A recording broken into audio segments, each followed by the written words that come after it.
Happy Monday. Hopefully you guys had an amazing weekend. Hey, Bree, we finally got it to cool down out here.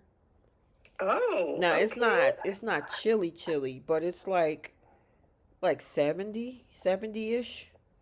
Comfortable. Yeah, it's comfortable. And especially after all those storms we had last week cuz it was definitely close to 90. And so, Mm-hmm. every time it was like I was telling you last week, it was like Florida weather. It get hot, then it storm, and then get hot, and then it storm, and I'm just like, okay. And That's then about right. finally, we're at a comfortable 75. Oh, that's really relaxing. So at nighttime, It's like you easy. get that that Mm-hmm. that perfect like wind. It's like nice and little crisp. Oh Mm-hmm. yeah. Yeah, it probably get down. I mean, it's 75 right now, and it's 7:30 here. So probably within the next hour or so, it should probably get to maybe upper 60s, which is good sleeping weather. So if you got a nice breeze coming through your window, it is amazing. Mm-hmm. So, all right. Do you see? Can you tell how many folks is coming in slowly but surely?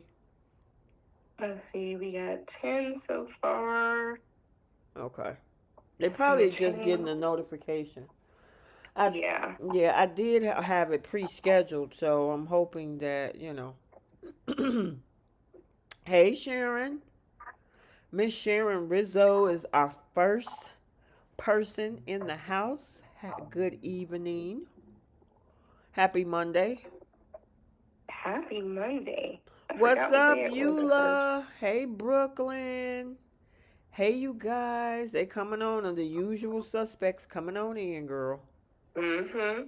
I knew they gonna make their way in. Mm-hmm. Hey, Melissa Spencer.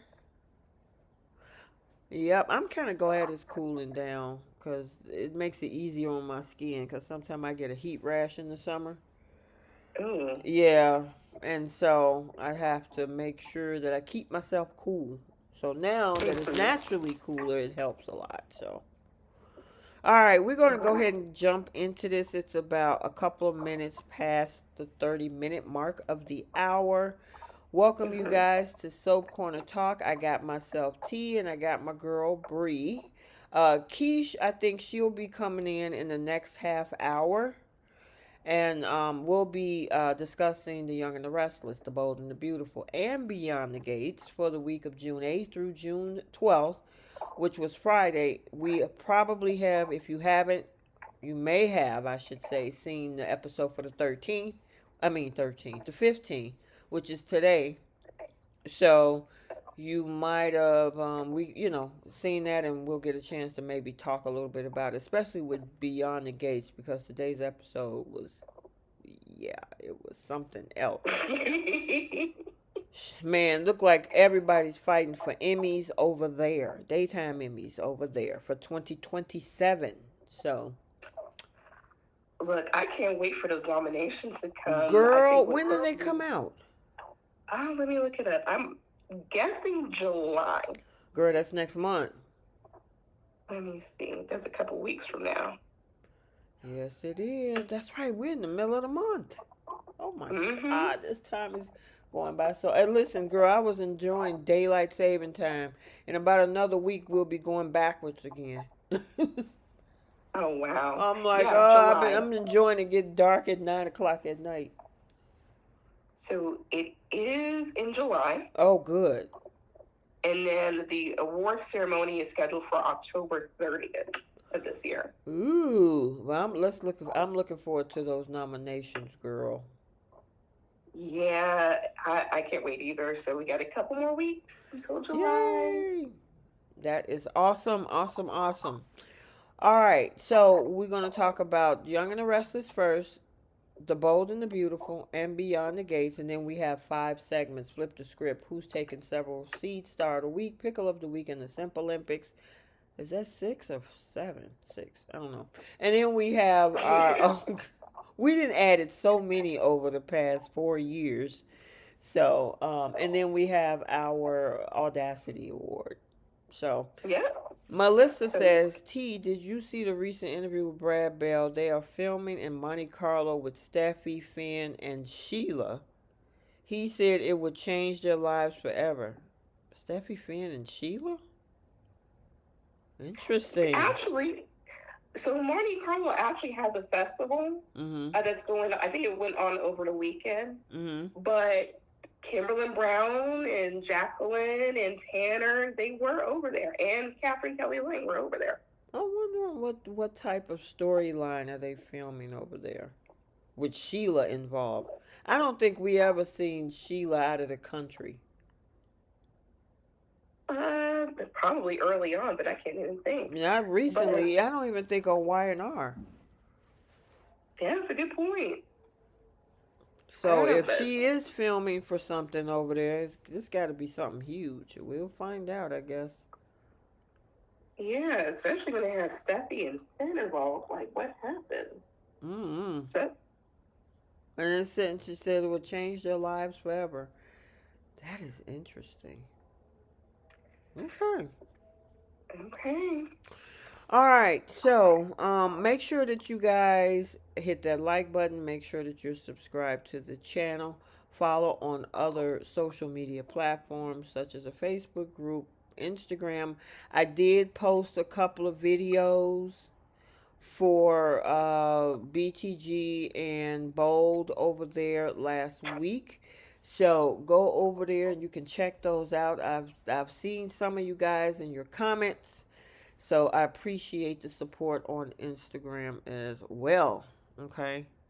Um oh girl, look at that. Brooklyn says Steffi and Finn are supposedly going to break up after all these years. What? Oh, they've been well, listen, this is year 5 for them.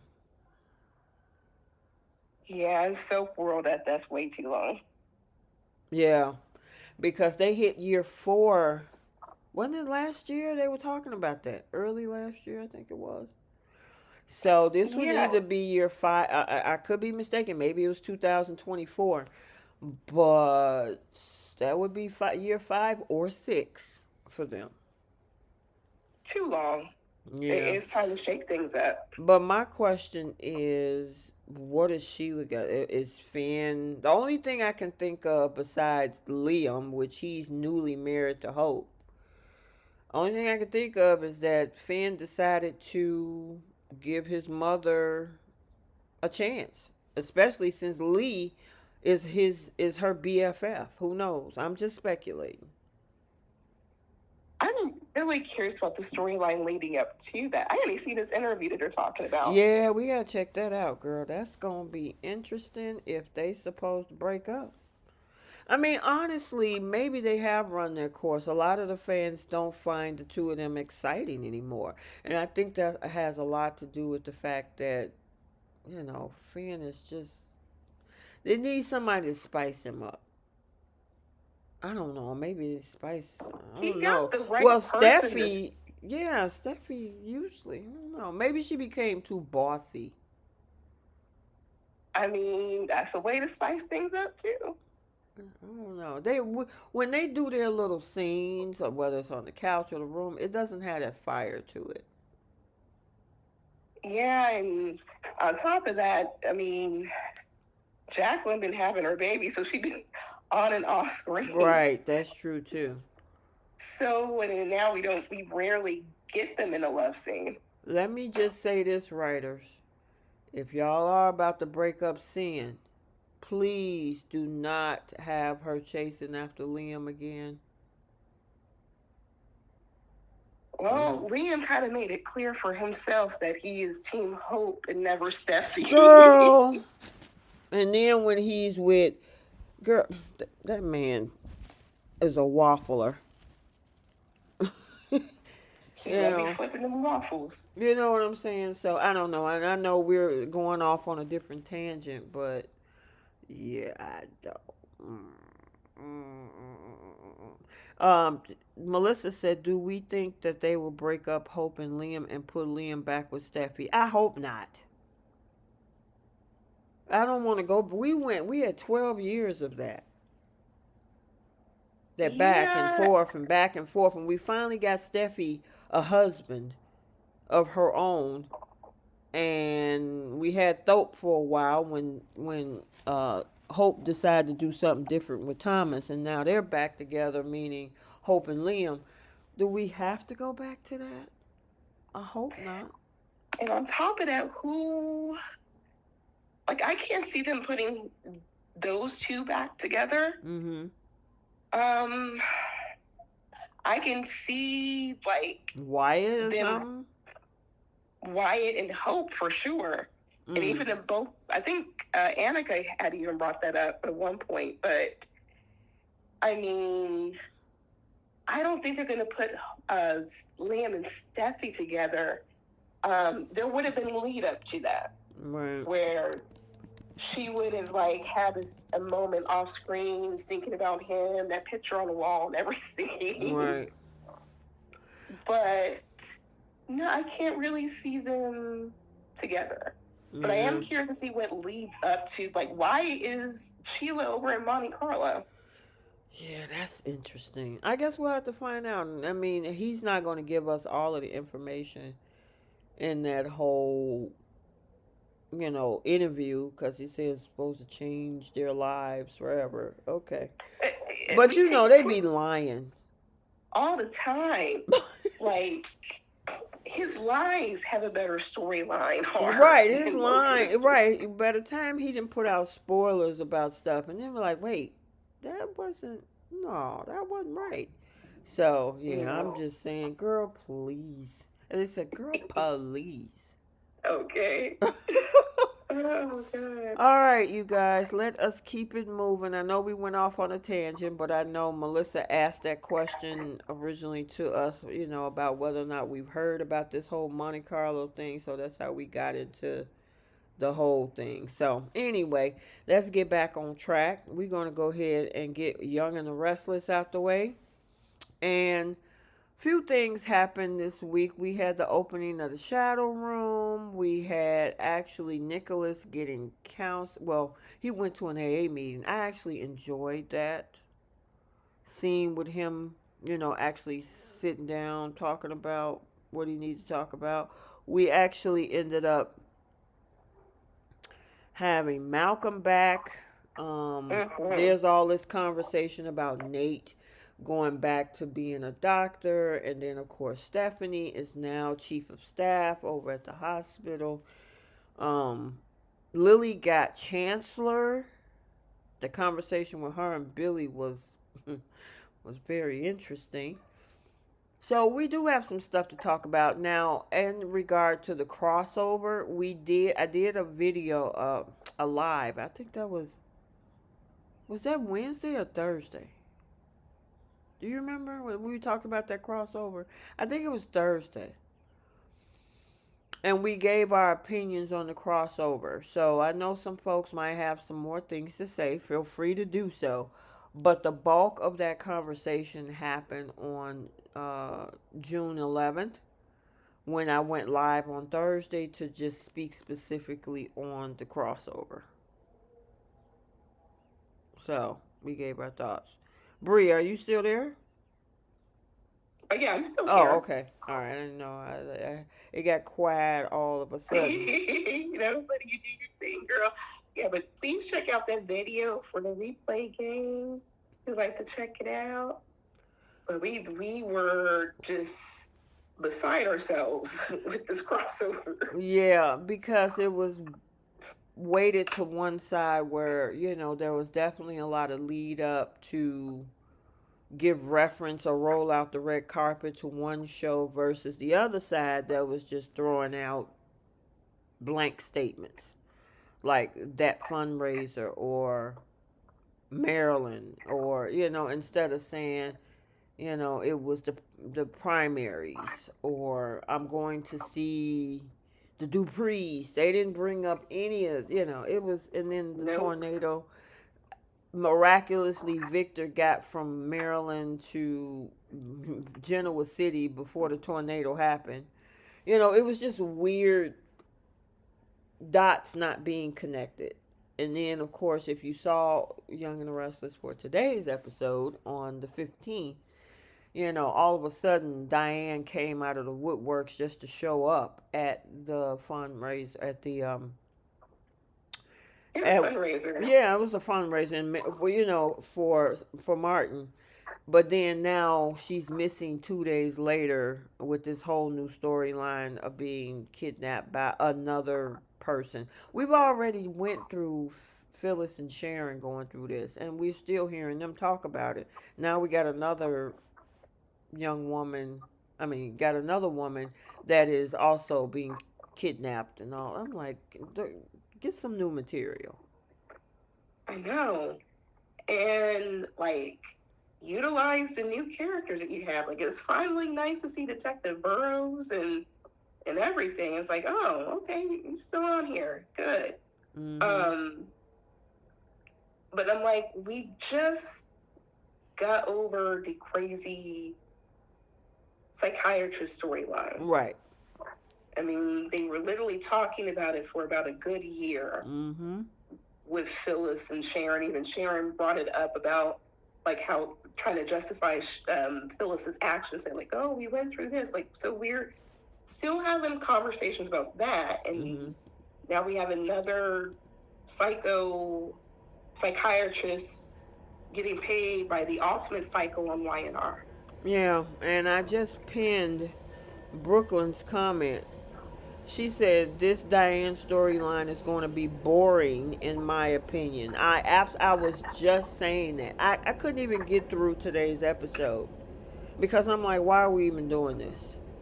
And it's not so much Diane for me because I don't like how they tried to clean up the crossover for her. It's more Patty and what she's doing in her craziness to just get with Jack. This is insane. It really is. As I was telling you earlier, the storyline would have been a lot better if Diane didn't cross over. It would have made the most logical sense since the last time they even brought up Diane on YNR, Jack had said he hired a private investigator because she was missing in the hotel. Yep.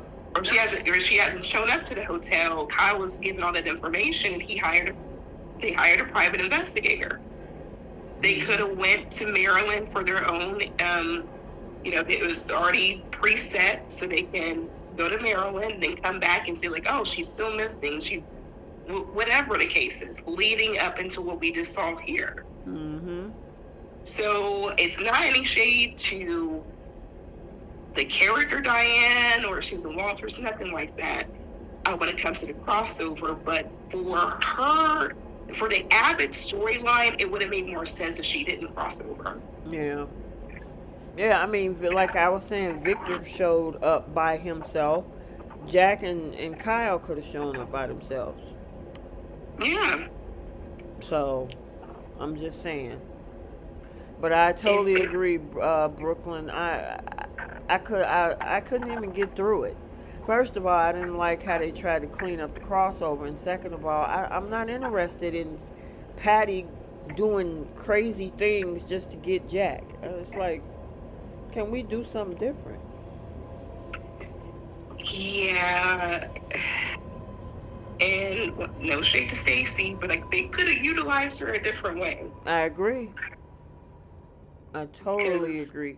They could have most definitely used Stacy in a different manner. Yeah. Like, what could have, I mean, it's so much like the same old, Mm-hmm. For the Abbotts. It's like they deal with like one mental health issue after the other. And they had the stuff with Billy, then Ashley, and then the stuff with Martin Laurent that affected Tracy, and then now the stuff affecting Diane at the hands of Patty, who's always needed to go to the crazy house. Mm-hmm.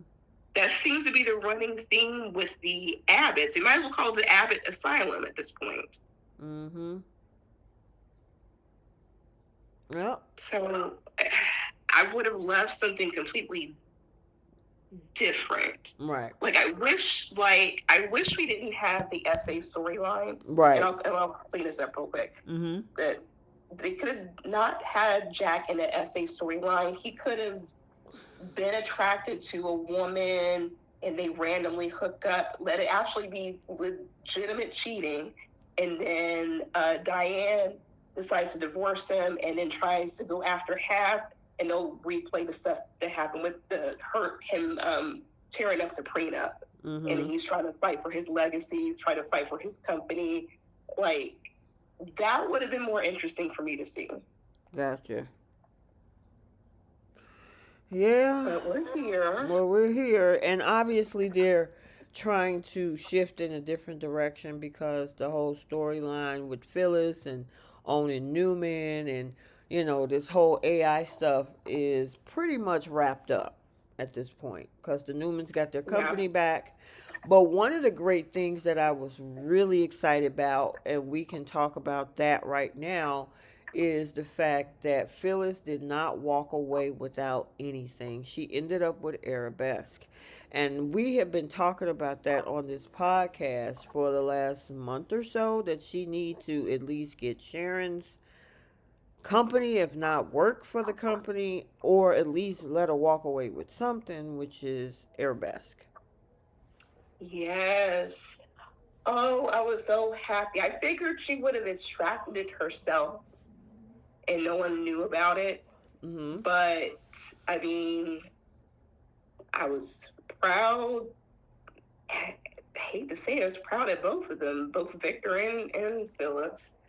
Um, at least she was able to get something out of it. Mm-hmm.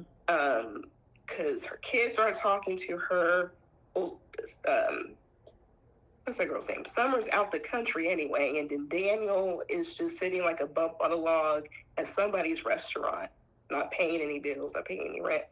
But at least she got Arabesque, and at Mm-hmm. least Lauren wants to go along with the ride with her. Yeah, they were really excited about this, and Lauren is like, "Listen, hey, I'll help you run it too." I'm curious that I guess they're gonna do some of the same type of stuff that Victor was doing, because they were saying a lot of the ideas that they had for Summer's conglomerate, that they were going to still implement those ideas but do it under Arabesque. So I mean, I wonder how much of Arabesque was left, because that was $1 billion company. So it must have a nice little chunk of change that yeah. Victor was, I guess, grateful. Mm-hmm. And you know what? I respect him for at least acknowledging the fact that, hey, he did lose to Phyllis. And she had him on the ropes for months. He had to go to great lengths and commit a lot of crimes just to get his company back. And she made him do that. Yep. Did you see Jacqueline's comment? Jacqueline said, "I cannot believe jobless Daniel is threatening his mom this way. That man is an idiot." Threaten me with the job application. How about that? Girl, and my thing is, what do you. Okay, so here's what's going to be awakening for him. Because remember, they have not told him that his mom saved Nick's life, right? They don't, for Uh-huh. whatever reason, they don't want that to come out. But when Daniel finds out that that Victor gave her a company, it's gotta be eye opening to him. Like, wait a minute, you stole his company, but he gave you a piece of a company back. What? How is this some deal that you're in? Is it free and clear yours? And when she tells him it's free and clear yours, he's gonna have to come to some understanding. Like, okay, and it's probably gonna come out that way. But it's like, dude, get a grip. I can't even see him doing that. You still think he gonna have a problem with that too? He's going to be like, well, have you believe in yourself? You hurt a whole other family. Is this even a win? Like, he's going to make some sort of excuse. Mm-hmm. And then she's going to pull out the red carpet for her son and say, hey, I have a whole company. Come work with me, or something like that. And then Mm-hmm. he's still going to be sour grapes and just Yeah, sitting there like irritating. Eeyore. Like, just everything is just bad all of a sudden. Mm-hmm. Yeah, but yeah, that I tell you, Daniel is like a dark cloud when he comes around because he is just so pessimistic, so whiny, and then he It didn't always seem, teams up against his mother with other people. and did it seem like when he was talking with Christine, like he wanted his mama to go to jail? Girl, at first he was like, "Oh, remember there was a scene where he was trying to talk Christine out of it. It had to be about a month ago or something. And now Yeah, all of a sudden, you want to sit down and have a conversation about the fact that those emails they were really fake, huh? She really didn't do yeah, this." And and I then was he's like, "Dude, mad, and then Christina said like, "Hey, they dropped all the charges." He was like, "Well, so she gets no punishment for her actions at all." who?" Um, so are you going to take a job as a police officer? Are you going to arrest your mother? I think she might be grateful for the fact that you're collecting a check to some degree, but he like, what do you want out of your mother all of a sudden? Girl, he's mad that that his mom did not get that company back months ago. Cause he remember when they had the conversation in society before who walked in? Um who was it? Oh, was that who walked in? Oh, Sharon and Noah. Before Oh Sharon yeah, and yeah. Noah walked in about a week or so ago, he was reeling on her because she was like, "I did the right thing. I gave it back." Yeah, but you didn't really want to give it back. You should give that company back a long time ago. You ain't learned nothing. You had to give it back because they forced you to. And Uh, I'm like, dude. look, they make us pay car insurance because it's a law. I mean, it's what we have to Dude, do.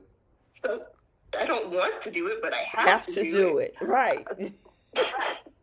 So there's just things in life where we have no choice. She didn't want to go to jail. She Mm-hmm. found a way out of the situation. She was Mm-hmm. trying to ride, the new venture to the wheels fall off, and it fell off in May, unfortunately. Well, Mm-hmm. yeah, June, Mm-hmm. first week of June. So didn't even last that long, but the whole goal was for her to give the company back Mm-hmm. and evade any charges. She did all that. That's still not good enough. Mm-hmm. So what do you want your mother to do? To sit on a bump on a log like you? Right.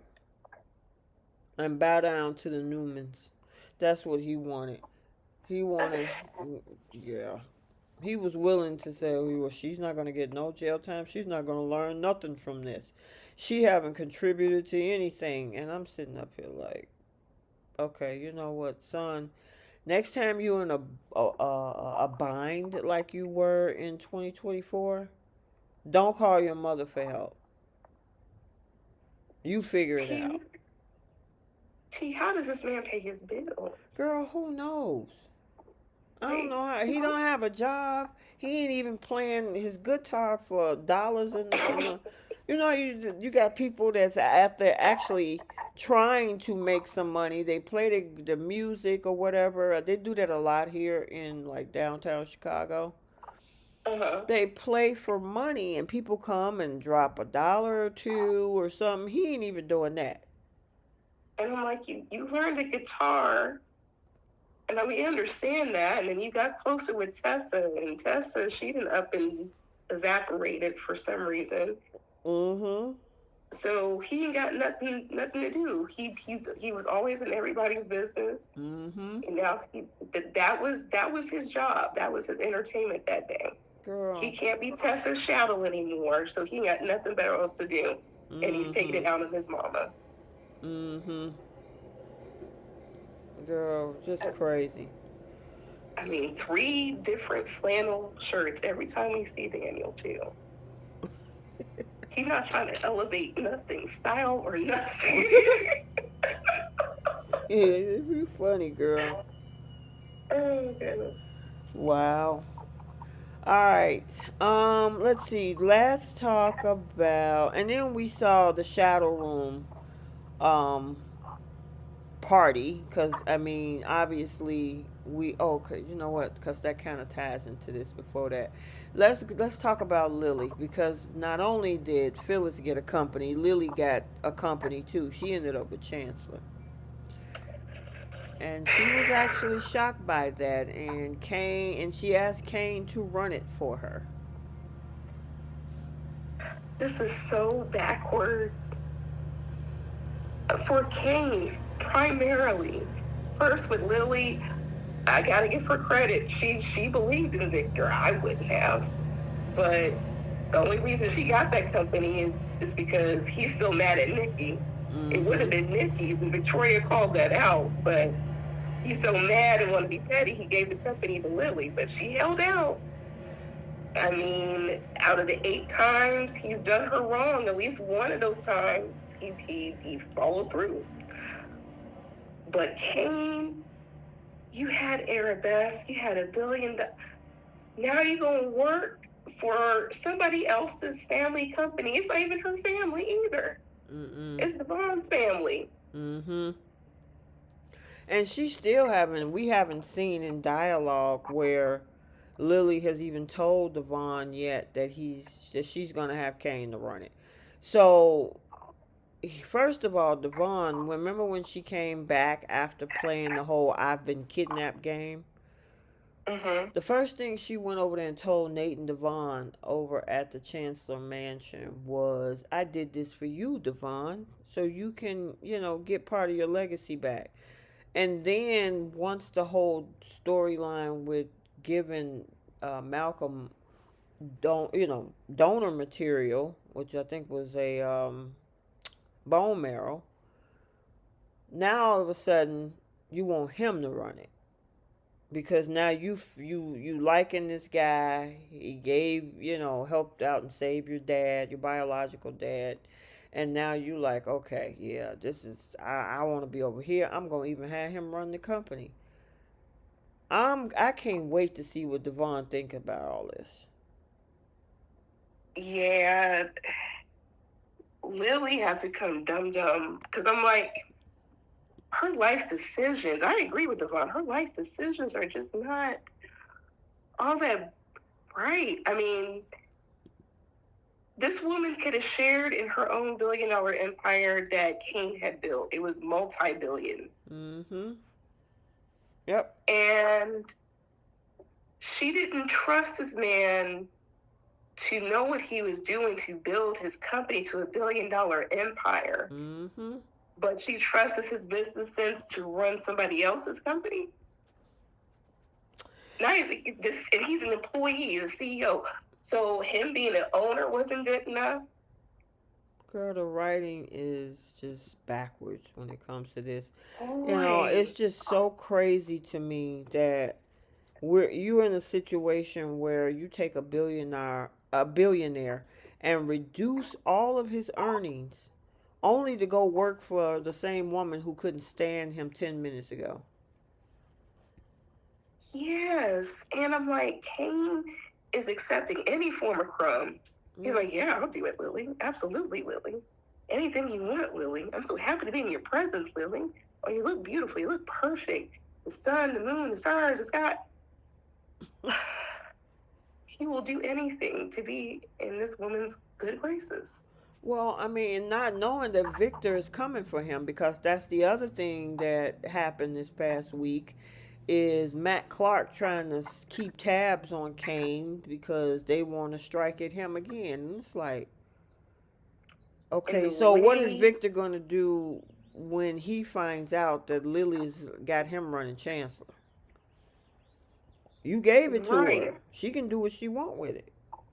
exactly. And is he going to torpedo and figure out a way to get to Chancellor out of spite and then hand it back to Nikki when we figure out what her medical issue is? Right. Because eventually it's going to get back in Nikki's hands, so Lily won't even have it for that long. Nope. So don't get So, comfortable. yeah, the writers really, they planted that in through Victoria, and I'm like, yeah, you ain't lying, girl. But I mean, at least Lily got a win out of this. But that is just so dumb. Like, why are you going after Kane still? Yeah, that's part I don't understand. After we didn't closed up this chapter, you didn't pretty much. He still owns the athletic club, from the way it seems, and these little train cars that he have. Arabesque is now in the hands of Phyllis. What more do you want for this man? This man ain't even thinking about nothing. And my thing is, she did say that Billy found out that he saved Malcolm's life. Does Victor know that? Yeah, that's a great question. I'm curious to find that out because, I mean, why are you going after this man? You know Lily is going to be pissed about it now at this point. Girl, I don't know what they're doing at Y&R. Sometimes I just get so confused. They confused. Look, we don't know what's up or what's down, but I will say what is up Mm-hmm. is I guess we're gonna see Kane and Lily together. Like Oh, most definitely. all that simping has paid off. Took him almost 2 years. Yeah, but it cost him a part of his body to get that because she really didn't want him to donate. He did it anyway. And even before that conversation, she wasn't even talking to this man. Yeah. And it's like, dude, are you going to let this? I mean, he didn't care. That's what it comes down to. And now that he saved Malcolm's life, now she's just overly grateful. And the kids are now in his, this was a whole quick redemption arc for this guy to get him out of the corner. Look, he wants to be Lily's lapdog. I mean, he's auditioned for about a good, what, almost 2 years. He Mm-hmm. finally got the position, and now he's somewhat got the girl because she's still kind of hesitating a little bit, and she'll give in, but something paid off. And he's really going to need his cape since Victor is sending Matt over to try to help destroy King for absolutely no reason. Yeah, he need to find something else to do. I'm hoping that this whole medical situation with Nikki will derail all of this. Exactly. And that's where I think I told you about what my thoughts are for Nate. Since we're getting a lot of dialogue about doctor stuff. Yeah, and him possibly coming back because it was two people now who stated like, "Hey, you should go back to medicine. This is your passion." He's thinking about it, and I wonder if he goes ahead and get the surgery on his hand, and then whatever Nikki has, he's going to be her surgeon. Yeah, that makes sense. Because both his storyline arc and what she's got going on is in the preliminary stages. So I think they're going to eventually come together. He's going to save her life. Yeah. So whatever, and I'm really curious to see what she really has. Because I keep seeing the stuff online saying it has to do with her brain. Yeah, that it does not. It's not related to the MS, is what I'm hearing. So I don't know if that's facts, but from what I hear, it's not related to the MS. And Melanie Thomas Scott, I think I said this on Friday too. So she did an interview and she talked about it for a little bit. She said it's nothing like she's ever played before. So this is a completely different storyline. It's a life or death situation that she's in. Well, the interesting thing is, because let's go back to last week, Bree, is when when she sat across the table from him, and he was just pretty much giving her the cold shoulder, and and the girl sat up there twice and had a painful episode, and he was like, "What should I? You want me to call a doctor? You need to do something." You just gonna let her? You can tell with the way she walked away that she was shaky and flimsy, and he was watching her. You ain't gonna do that. That's the mother of your kids. This man is petty down to his bones. He don't care. All he can think about is the fact that she puts her cape on, or actually not even put her cape on. She just has Jack in her back pocket, and he hates it. Mm-hmm. He don't care. This is the same woman who birthed two of his children and has been going back and forth with him for 40 years. He had no problem telling her, deuces, bye, Right. Mm-hmm. get out of my house. So it's not surprising to me, but for whatever reason, she can't leave this man. Mm-mm. She can't leave that lifestyle to save her life. She got tired of that hotel bill. She's like, I'm going to come home. I'm going to come home. It's like, are you still Jack's friend? Yeah, well, then you can't come home. Right. That's crazy to me. And Jack is nowhere to be found in regards to relationship to Nikki. I mean, he's out there trying to find his wife. And so it's like, dude, I mean, you see her, she had 2 episodes at that table in front of you, and she can barely walk to get upstairs. And you're going to be sitting there like, wait, should I call a doctor? No, you should call a shoe fairy. I mean, come on. If they were on good terms, he would shut the restaurant down. Every part of his dialogue would be like, my baby, my baby, my baby. Exactly. Like, he would have wasted no time. He would have called Nate, Elaine, whoever. It's like, get over here Right. and help my wife. Exactly. So, all right. What did you think about the conversation over at the Shadow Room between Lily and Victoria? I mean, I was on Lily's side because, like, hey, Victoria just assumes everything is going to go her and her daddy's way. And here's the one thing that her daddy did not touch on and say, hey, I'm giving this company to Lily. And, they explained that. But for her to sit there and tell Lily, look, that's my mom's company. Don't be comfortable. Maybe I can get you something else instead of the company. No. I'm glad that Lily has this win, but this will be short-lived. Nikki will get her company, will get Chancellor back. Yeah, we also saw a conversation between Sally and Victoria, trying to iron out those details with, the new baby coming, this marriage, and whether or not she gonna have to give up her company. I was surprised by that dialogue. And I feel like Sally, she really held her own and was really trying to get Victoria together. And look, everything's ironclad now. So, look, the fact that I would have been, if I was Sally, it's like, look, I had it, it was a gift. How it was required has nothing to do with me. Right. So, give back what? Yeah, the part that she had said was like Billy had no involvement, and Victoria was like, you got a whole company in your hand coming from Billy. I'm like, and? It's like, and? I got plenty of other stuff from Billy. I got a ring and I got a baby on the man. Where's your man at? I mean... Yeah.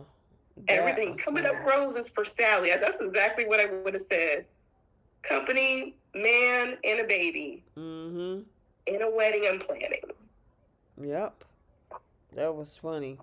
Then do you think they're going to revisit this whole thing of what happened in LA with Holden and Audra? Unfortunately, yeah. Yeah. I think so too. Like, make this storyline go away. This is even how I feel about the Remy storyline on Bull, and then we'll get to that. But leave this storyline alone because we have it once again. They have an issue with lead-ups. Like, we get the flashback, but unless that man that they unalive was like lurking in the backgrounds or disguised as somebody else, and things that would lead up to draw interest, they need to just drop it. And it makes Claire look like an idiot too for even like trying to be curious about something like that. And it happened way before her. And on top of that, she can't judge anyway. Right. So to make this girl harp on what those two did, I think was stupid. Like, just move on and move forward. I agree. And get Claire from out of the streets. Put her in a whole relationship for once. I agree. I definitely agree. I mean, it's like, and then it was when they replayed it, it's a whole self defense thing. The only piece that's not is Audra stealing that man's money. Right. Mm-hmm. And also, the other part for me is how much does Sienna know? Right. Because she's holding that over Audra's head. And to be honest, I don't see why they had to drag Sienna into all this. I mean, I understand like they're trying to mesh these characters together. Like they started a storyline and they stopped it. Now they're trying to come back to it. I'm like, just leave it all the way alone. And let's come up with something new and something different. I agree. Because they had Claire still mad at Audra for what at this point? Right. I agree. Yep. So I don't know. Y&R has just been a little bit all over the place, in my opinion. Even kind of all over the place when it came to the BTG crossover. BTG did a really good job in connecting to, Y&R, but it wasn't, in my opinion, and we talked about this on Thursday. In my opinion, I don't think the Y&R did a good job in connecting back. The most they said was the fundraiser, and we were in Maryland. Mm-hmm. And then that whole Diane thing jacked us up, because when I saw that for today's episode, I'm like, you're that whole thing is a big gaslight. Yep. Because the woman was missing for weeks. She was missing for weeks, and then you're gonna just say she came out of the blue just to go to Maryland to save face with Jack, only to get back, and now 2 days later she's missing from Jabot. Okay, whatever, writers. Yeah, and I'm like, it leads to more questions. Like, did she contact her son? Did she contact Jack? Like, how did they know that they were even going to go to that event? Exactly. You had to connect with her some way in order for her to go with you. Yes. So that part didn't make any sense to me. Like, but think about it, Bree. That girl couldn't stand to be in the same house with this man. Right. She slapped the mess out of him, and she gonna go all the way to fly to Maryland with him and pretend to be a wife. Exactly. I mean, and then all of a sudden now she's missing all over again. Like, how were you guys going together to the event and then you still lose your mom? I'm like, Kyle, you lost your mama? Really? Y'all don't board the same plane. I mean, y'all know that they all went back to Geneva City. Right. Because she went back to the hotel. Girl. I mean. And and at least if you were going to play that role, and with them coming back to the Y&R side for the June 15th episode, why didn't we see before the tornado maybe them saying, listen, I'm still not talking to you. I'm just here to support you and Kyle and Martin for the fundraiser or whatever. There was no animosity or love lost between Diane and Jack in Maryland on BTG. They looked like they were going to get it in after the fundraiser. Exactly. They looked like a husband and wife. So, and I agree, they should have had at least dialogue like that, or not have this woman cross over. Mm-hmm. And like I said, nothing to do with the actor or the character who played Diane. It would have made sense if they had like wrote prior to them crossing over and saying like, oh, the private investigator, they found her, she needed a minute to breathe, and like we talked it out, and there was no promises, we're going to go to Maryland together. There should have been dialogue in between, and then tie it in over on BTG. Yep, I agree. So Yep. there was a lot of disconnect, and the fact that Victor Newman, I guess, is a superhero. He bypasses tornadoes, like natural disasters. He was able to hop on a plane knowing there was a tornado coming, Exactly. and left his daughter and his son-in-law. And Abby didn't, for a minute, Abby didn't even know he was gone. That was the other thing I was saying last week. How do you leave and not tell your daughter that you were gone? She was looking for you. She actually was afraid that you were caught in the tornado.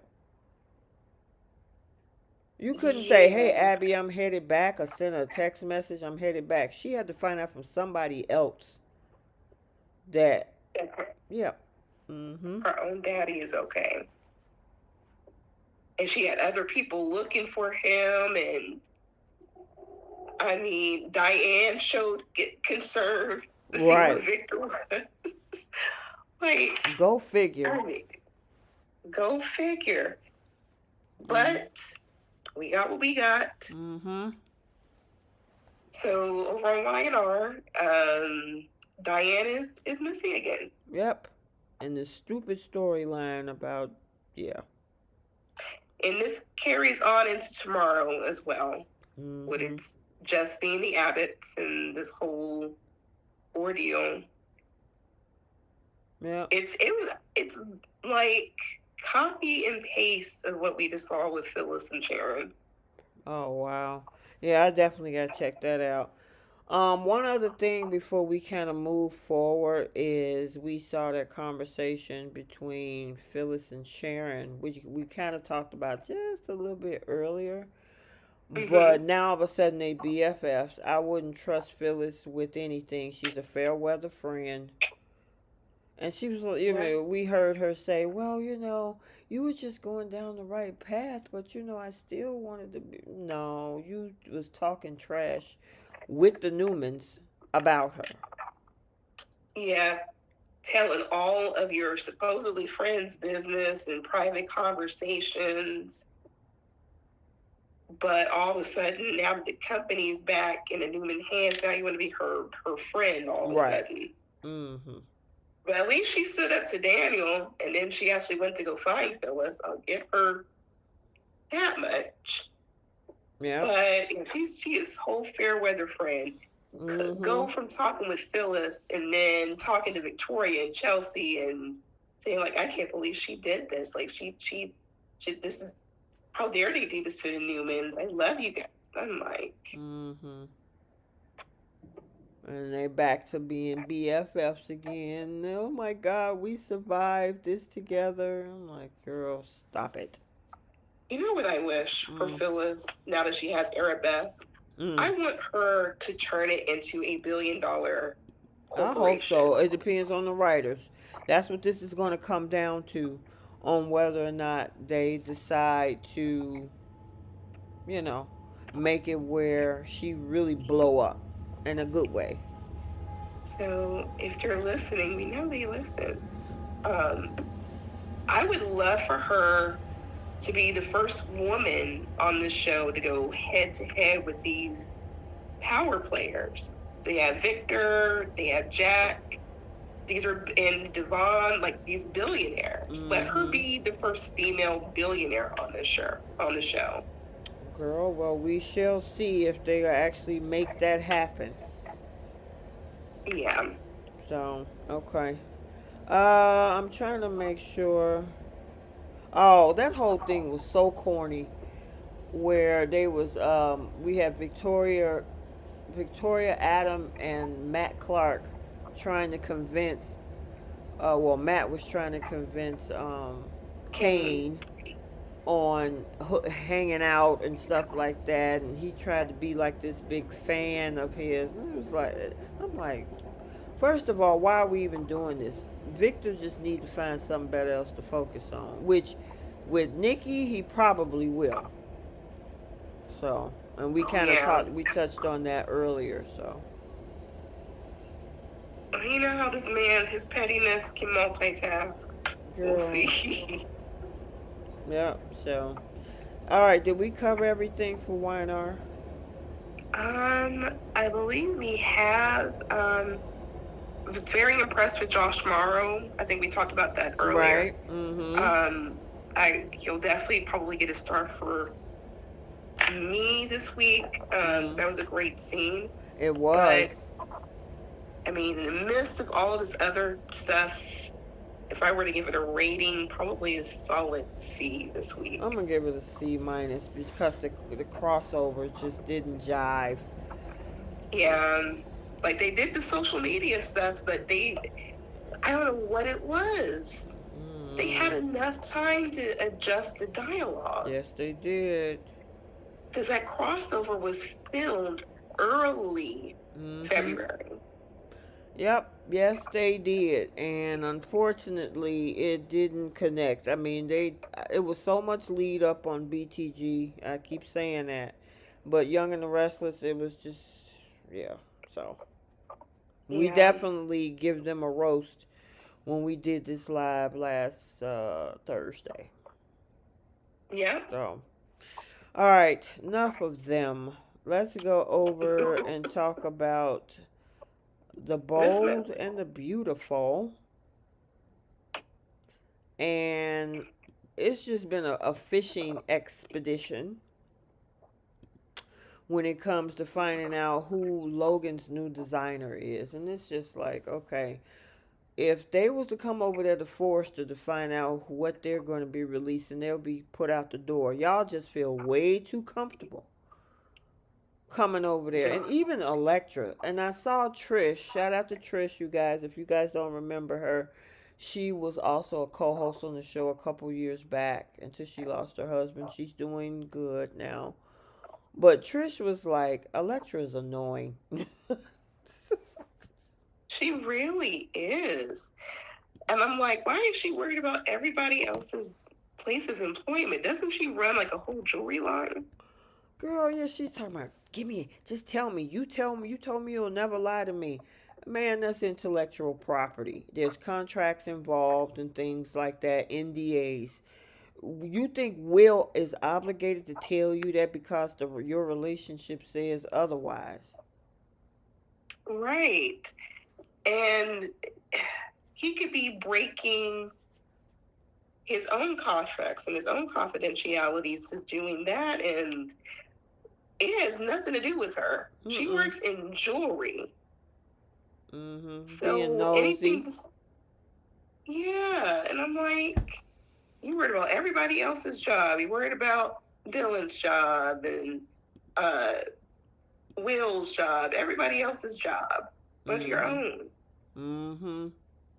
So, and then Steffi had the nerve to just why is the door locked? What do you mean, why is the door locked? Of all the times they decide to lock a door, they actually did it. So, girl, that was the funniest thing ever. I was like, what do you mean why the door is locked? And she just go ahead. Hope hiding behind a screen? Really? Yes. I'm like, yeah, she was hiding behind the screen, girl. That was too funny. And I think Annika is pregnant. I do too. I hope that's the case. But I really think she is. Because there was a scene before she transitioned to go back behind the curtains again. Like, you can see a little belly, and I think the way that jumpsuit is layered, it helps kind of cover up that area. And she's been wearing a whole trench coat in the summer, right? Because I'm thinking like it's warm in LA all the time. Like, we see the kids coming from off of the beach, we know it's hot, and she had this whole big old trench coat. Yeah, they trying to cover up her pregnancy. And if she is, congratulations, girl. Really wanted that for you. I know, and I think I spoke on this to, I don't know, I might have spoke to y'all on this in the group chat, but Annika has had a journey over the last 3 years, coming off of one Mm-hmm. relationship. I know that she lost a pregnancy right prior to that, and to meet the guy that she was with a year or so later got married, and now possibly we're speculating that she might have a little one on the way. I mean, still newlyweds, and she found the right person. They didn't waste any time. Mm-hmm. I was so proud of her. So happy for her. Yep. So if and when she decides to announce it, congratulations, because there's definitely a baby bump for Mm. sure. Yeah, because her wearing that doggone coat is something else. And I'm just like, girl, when you And going to it's the let that same thing. coat go?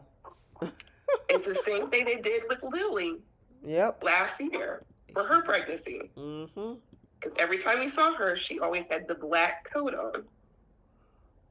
Yep. That is true. That is true. So, I don't know. I guess we got to wait and see. Then we also had Dylan and RJ. Yeah.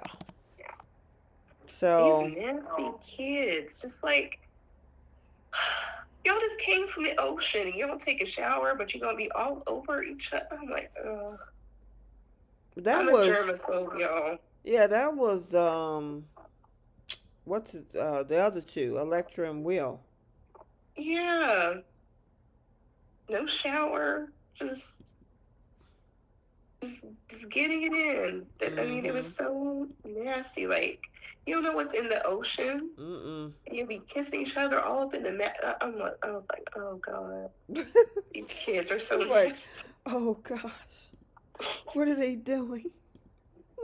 I don't, like, you got to scrub, especially with the beaches and stuff out here. You really got to scrub everything that's off of you. But anywho, Mm-hmm. um, Dylan, I'm glad that she kind of just pumped the brakes when it came to RJ, because he is thirsty Mm-hmm. for any woman with a pulse, I guess. Girl, he is definitely thirsty. And it's like, dude, slow your roll. I Take it mean, easy. and then showing this random interest into Dylan. I mean, she got great chemistry. Like, you could forget the fact that he tried to get her fired. Right. So clearly they moved past that. That wouldn't be me. But they have great chemistry together. I was surprised that, they gave this boy a whole like apartment, or what is that, a house or an apartment? Girl, it looked like a place that they changed some of the drapes and stuff, but it looked like the same type of set Yeah, that yeah, that she had. that Taylor had. Well, I think this is remember that room that Dylan had above Will's house? No, it looks different than to me. It looks because there's a door. There is a different type of door. The door that came from where Dylan was staying at was like a. Oh my, you got to go back and see it. When I saw that Okay. set, it reminds me it was darker when Taylor was in there with Deacon. But it looks like that same set. It's just lighter and airy, and they changed some of the like bedding and the setup. Mm-hmm. Yep. I got you. Yeah. I mean, at So, least he was able to get a place before Taylor on the show. girl. I mean, she's still working in that shoebox, but Mm-hmm. yeah, I like the chemistry, but the part that kills it for me is Mm-hmm. this girl is saying, "Oh, what would Electra think about this?" It ain't her business. Yeah, that's. I don't. I mean, like I said last week, that girl is not your mama. She's not her friend, really, to be Right. honest. Right. Why do you got to get approval to date him. And I mean, just say it wasn't a situation, they were still friends, and that other part of the storyline happened where RJ tried to get with her. But the Will stuff didn't happen, and it's just a situation where, you know, in order for this to happen, you gotta abide. This is my world, and all this so kind of stuff. Why do you need to get her approval to date this man? He is Ridge's son. He's the Okay. CEO's son. So even if you don't want Dylan to date him, if he chooses to date her, what are you going to Okay. do about it, Electra? And why do you care? Yeah, Is it why do you care? because this man's gonna take all the attention away from you back onto Dylan? Is Absolutely. that what that is? That's But like, and she can feel how she wants to feel because she can't stop anyone from doing what they want. But I'm like, Dylan, why do you want to report to her like she's your boss? mm-hmm. Like, we already see that enough between Victor and Michael, and they're supposedly friends. Mm-hmm.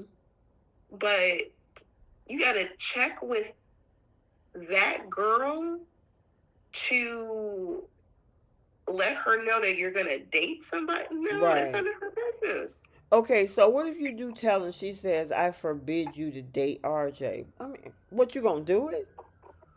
That's what I'm saying. It wouldn't have mattered to me. Like, if you're give me a whole ultimatum about what I want to do with my life Mm-hmm. and who I want to date, then I do not care about this friendship. Kick rocks. And I'm going to hang out with my cousin. How about that? I Mm-hmm. mean, it's like she's still trying to get this girl's approval. And the other part of the dialogues with her that I can't stand is, I'm so grateful for my friendship with the lecturer. I was hoping and waiting that she would forgive me. She forgave me, and now we're friends. It's almost every episode with Dylan now. Right. Yep. Like, and on the flip side, we're rarely seeing that with Electra. Mm-hmm. And it's like this girl is creating like it's a bunch of mess for Dylan. It's like she has to jump through all of these hoops just to be your friend and say like, oh, we still got issues, but we'll work through it. What issues? Yeah, what issues? What are you Because talking about? you got with Will and you moved in with him, Mm-hmm. and you couldn't get Dylan fired because that's not your company. So it was never your call to begin with. Mm-hmm. So we found out that Ivy did what she did. So what is the issue? You forgave Will, and you're moving in with the boy, but you're gonna have this girl still jump through hoops for you. Yeah, she could not be my friend. Mm-mm. Nope. I totally agree, girl. Could not. Mm-hmm. There's no way I gotta check in with you to tell you that who I can date and get your approval. Yeah, I Yeah, mean they're not even related. It's one thing like if you talk to your big sister and like, hey, what do you think of this guy? That ain't even the situation. And then you tell RJ, well, I'm worried about what Electra might think. Ugh, whatever. like yeah, pick me. Mm-mm. That is the definition right there. And like, if Electra is your real friend, you should not have to feel like you have to walk on eggshells for her. Right. That is true. And it's not like she was sleeping around with Will. All she did was take a place to stay. He told her to put on a ballerina outfit. They had a kiss. I think after the fact that they found out that Electra had her kisses with RJ. Mm-hmm. So, like, what all did Dylan do to make this girl feel like she has to jump through? That I don't know. That's just Oh crazy. no, it's just weird. That is just so weird to me that, that they making her, yeah. All right. Remy's back. Yay. And he's trying to convince Dylan to, I mean, Dylan, trying to, for Deke, get Mm-hmm. Deke to forgive him for all of this so they can get back together. He happened to see the designs, and he find out that Logan is going to be where he's going to be on the design team, and he got to keep it a secret, and he's promising. I'm wondering if, because later this week, I think this is supposed to be leaked somehow. I don't know who's going to leak it. Did you see that in the spoilers? I think so. You know, But how? well, I mean, outside of the team, I mean, he don't know who whose line it is, which is Hope, but he know Deke is part of it. And so outside of the team, he's the only other person that knows more information than anybody else on this show. Hmm. So will he use this as, I don't know, a way to get an Electra's good graces? Hey, I know who so and so, so and so. I don't know. There's got to be something. Or maybe he'll tell Dylan. That was my initial thought. Um, but my other thought was Remy kind of weaponizing what he knows to try to keep Deke around. Yeah. Because with everything that kind of led up with today's episode, I'm going to assume that they got it in. Mm-hmm. And I think Deke is going to want to try to keep Remy happy so he won't say anything. And I think that's how Remy's going to kind of weaponize the secret. Mm-hmm. But I'm a little tired. I think I said this in the group chat. I'm a little tired of them keep going back to the deep fake storyline. Mm-hmm. Because if they brought this character back to where he's on contract, at some point, this boy is going to need to have some form of redemption. Mm-hmm. Because it seems like every time they keep bringing it up, and it's like it's ice. It put this character in a corner. Mm-hmm. Kind of similar to what they did with Luna. Because Yep. eventually, like even his own cousin, like they put these two characters together as family members, and they don't have a relationship. Right. So it's like, what was Remy's character on for if they're not going to redeem him? Exactly. And they made a huge announcement last year about like, oh, we had our first gay couple. They made it a huge, huge thing, only for them to split those two up. And then now we get Remy back, and they're still bringing a deep fake story. I'm like, I feel it's time to move on. Yeah, they wrote him in a corner. Now you got to figure out how to get him out. If you're going to use this guy as, on contract, you cannot continue to bring up deep fakes and then figure that people are going to be like, oh yeah. And especially the reason that he was doing the deep fakes is he was obsessed with getting with Electra. But now he have pretty much got clarity on his preferences, and now he wants to be with Deke. Why are we still talking about deep fakes? It's not relatable at this point. Right. It's like it's time to just move on and move forward. And I think a great way to kind of do that, remember when this boy said he's been going to therapy? Mm-hmm. What if he was seeing Taylor this whole time? I mean, it's possible. They could have wrote it that way. Especially since Taylor is dating Deacon. Mm-hmm. She could have been Remy's therapist and kind of like give the go ahead and say like, hey, he's doing well, he's good, he's been seeing me for a matter of months, and then that would kind of be like a a reference that he is changing, Mm-hmm. and then put him and Deke back together in a relationship. Something. Yeah, that makes sense. I'm giving all of my.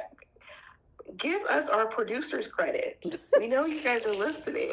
Girl, you crazy. You said give me producer's credit. Quit playing. I mean, but it would make the most sense if Taylor was the one that he was getting therapy from Mm-hmm.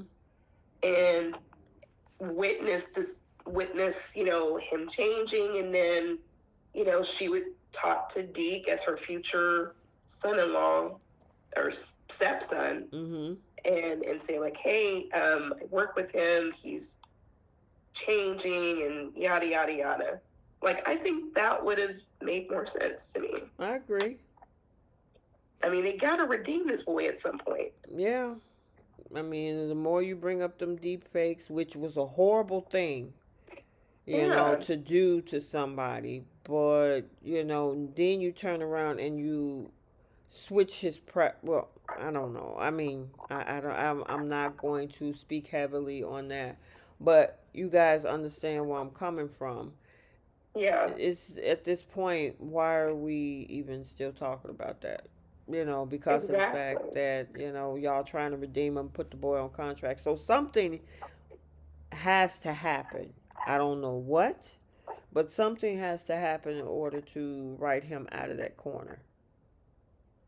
And not to make light of the situation, but they have Patty Williams roaming the streets of Genoa City, and Sheila got a whole redemption. Right. Give this boy some form of redemption so we can move on and move forward from the deepfake storyline. Right. I agree. The other thing we had this week is, and that's happened on Monday, and we might have talked about it last Monday, coming off of the May 31st week. Mm-hmm. May 30. Wait a minute. Yeah. Um, that whole thing where Brooke and Katie shook hands on that deal that Katie will only take Spencers and no Foresters. And they totally agreed to that. Even we saw later in the week that Brooke told Steffi and Ridge that they agreed not to take any Foresters from Forrester. And it's like, you do realize there's more than one family in this whole scenario, and y'all ain't even thinking about that. Yeah, but this was a very not so bright moment for Brooke. No. Because I'm like, you're not even thinking about who your daughter is married to, and your sister's playing in your face. She brought up the hope twice. Mm-hmm. Like, I have hope. Yeah, she used it as a. It's not a. Is it noun? It's she used it instead of a name. She used it in a different context, and it Mm-hmm. made it sound. Oh, I still have hope.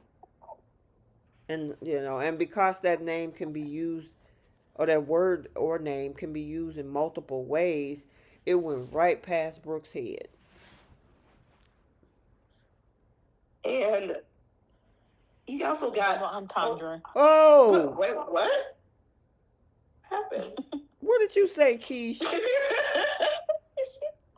How long have you been on? For like 15 minutes. Girl, Oh wow. God, Hey Keys.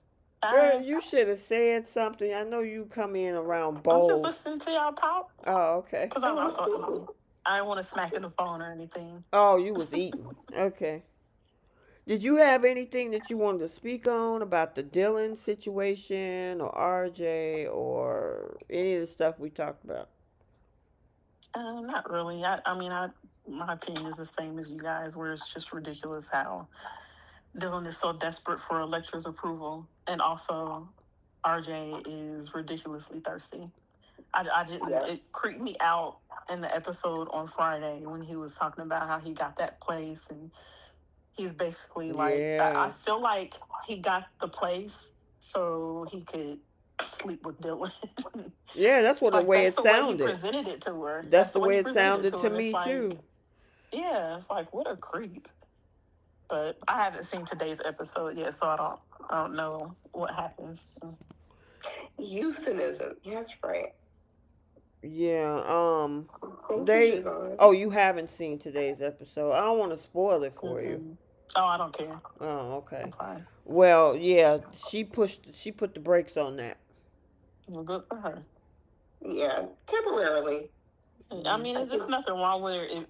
Nothing wrong with it if she had decided to sleep with him. It was just how I don't How, know, like yeah, how. he pushed things forward because, like you said, in that, and we didn't even talk about that small part of it too, when he had that conversation with Ridge and says, "Hey, I'm moving out. I'm getting my own place because I need to find a place Mhm. to take Dylan to," and I'm like, Yeah, like grow, like slow down. Okay. He just assumed that she's gonna be hot and ready. and my Right? It's thing is like, if Dylan and RJ like both agree we're just gonna be friends with benefits, have at it. But Dylan specifically asked him, "You're not, pretending to be enemy just to make Electra jealous." And he's like, "Oh no, no, that's not what this is." So, but him saying that he got a place so him and Dylan could spend time alone is just like it sounds like you are using her for that. And if you mm-hmm. are, be up not using her, but if that's all you want from her, be upfront about it. Don't try to frame it or hide it as a you're like truly interested in being in a relationship with her because Right? clearly that's not how she feels. Exactly.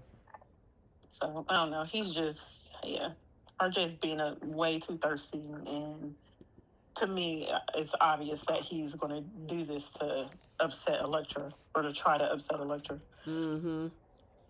Yeah. Okay, okay, we can go back to what you guys were talking about. I don't want you guys to backtrack. Don't count me. Mm-hmm. We was just talking about the other part with the no Logans. I mean, no Spencer. I mean, Lord, no Foresters. No Foresters. Oh yeah, Yeah. I I wouldn't say that. So I don't feel like Brooke was not being right in this. I mean, think about it. Her and Hope are basically like BFFs. Um, my thought is Brooke is so I want to say arrogant, Mm-hmm. but loyal to her daughter, and she trusts her daughter so much. I don't even think it has crossed her mind that she would even think about going to her sister's company because she knows how upset she is with Katie. About taking the name Logan and the whole thing with Eric. Mm-hmm. I think that she doesn't believe that Hope would even think about the idea of going over there. So I think maybe she's just very confident that something like that wouldn't cross Hope's mind, and because of that, it doesn't even cross her mind that Hope would even consider doing it. So I don't really I don't really fault Brooke for not catching on to that. Like she is going to be completely blindsided when she finds out that Hope went over there. Yeah. I'm interested to see if she is angry with Hope Mm-hmm. or if she blames it on Steffi. And of course, lets Hope off the hook like she always does. Mm-hmm. Yeah, I have a feeling she's gonna blame it on Steffi. I don't think.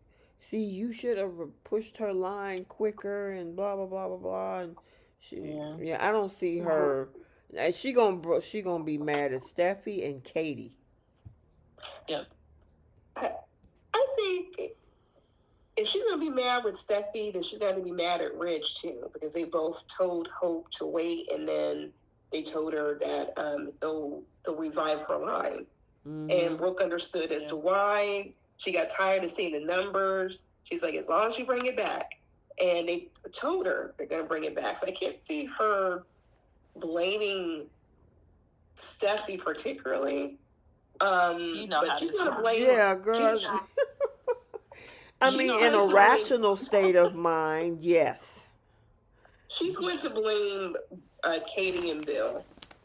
No, Steffi is gonna be right in there. I would be shocked if she doesn't include Steffi in that Mm-hmm. because Then she got to blame her husband too. Oh, of course we know that, but we know that that's not gonna happen.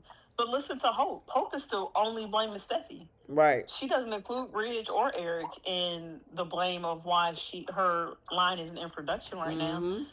This whole time it's been Steffi, and only Steffi is the only person that's taking the blame.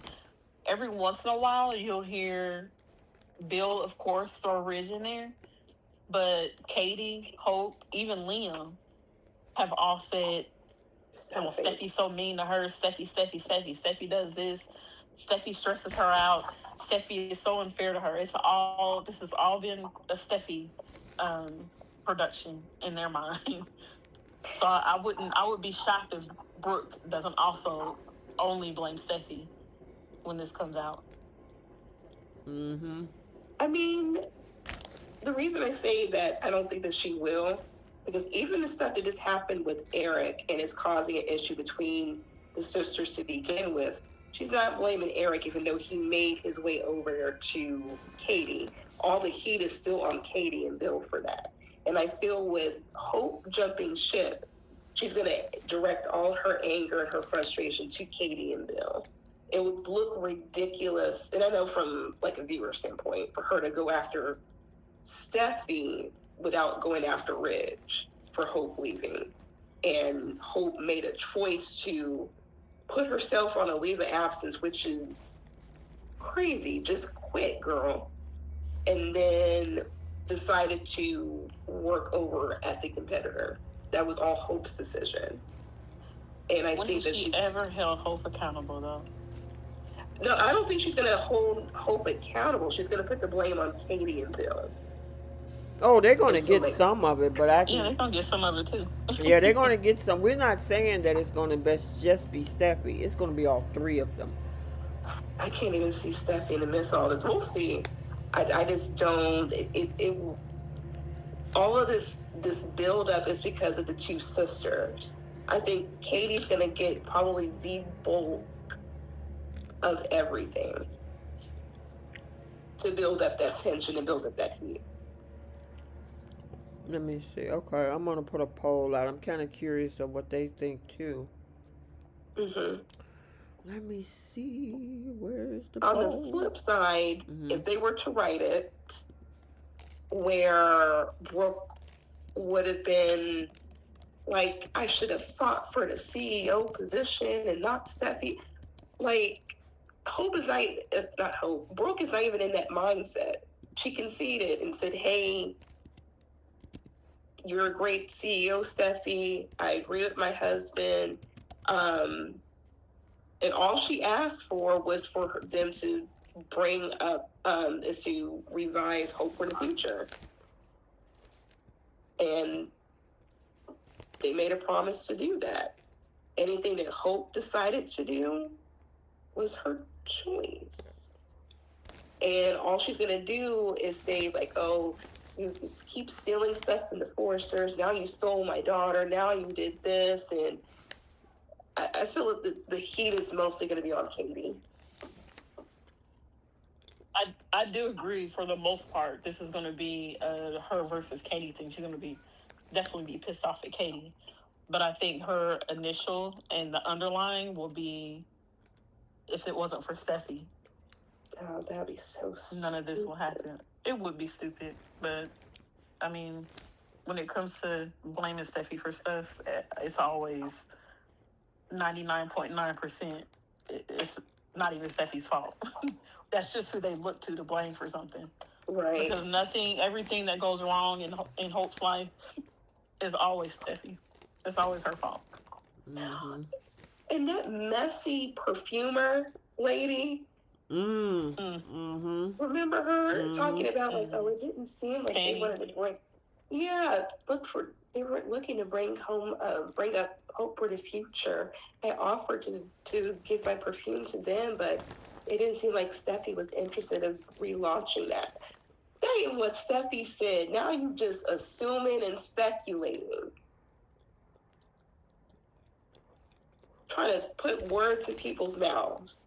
Mm-mm. That's the same thing Hope has been doing this whole storyline too, right? I feel like if she goes over to Spencer and they're talking about her situation, she totally either embellishes the conversations that she's had with Stephanie, or Mm-hmm. just flat out lies. Yeah. Like,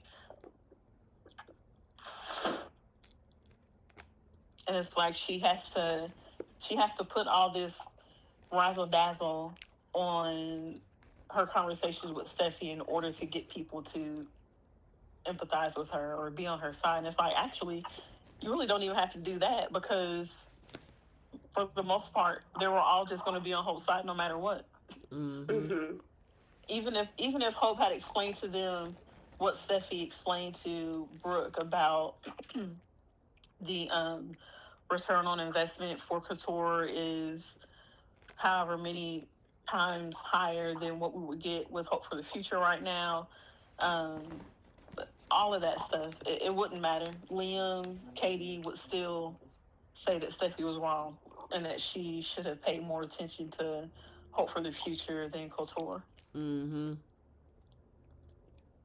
So it's like not even logic, not even logic Yeah, I or mean, it's just. numbers and Mm-hmm. facts Yeah, can get it's them just to as. actually. Go ahead, Keish. No, I was just gonna say even that stuff can't even get them to think rationally about things. They can't even think rationally about holding Eric accountable. They keep saying that he was stolen and bamboozled and all this other kind of stuff, and it's like that man willingly walked in there. Yeah, just like Hope. Just like Hope. That's why I can't see. I don't know. I would be surprised if she puts the blame on Stephanie. Okay, so I did run a poll. You guys, I'm going to give you a couple more minutes. I see 23 votes. How many people in the chat, Bree? Okay, now we got 90 people in the chat. Okay. So about a fourth of you guys have voted in this poll. Go ahead and vote in the poll. I would like to get you guys engaged. Who do you think Brooke is going to blame when she finds this out? Steffi, Katie, and Bill, or all three is the option. So I'll give it a couple minutes so you can get your vote in. Yeah, she You would know look who she so. won't blame? She ain't gonna blame Hope for anything.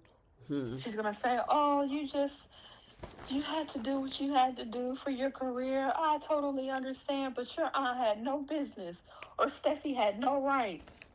And Hope is gonna be completely let off the hook. All right.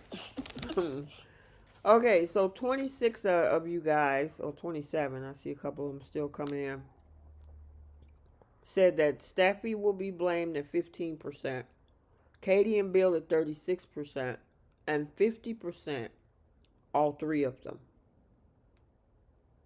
So technically, Steffi ended up getting 2 votes in this one. So you got Steffi being blamed solely, or Steffi being also blamed along with Katie and Bill.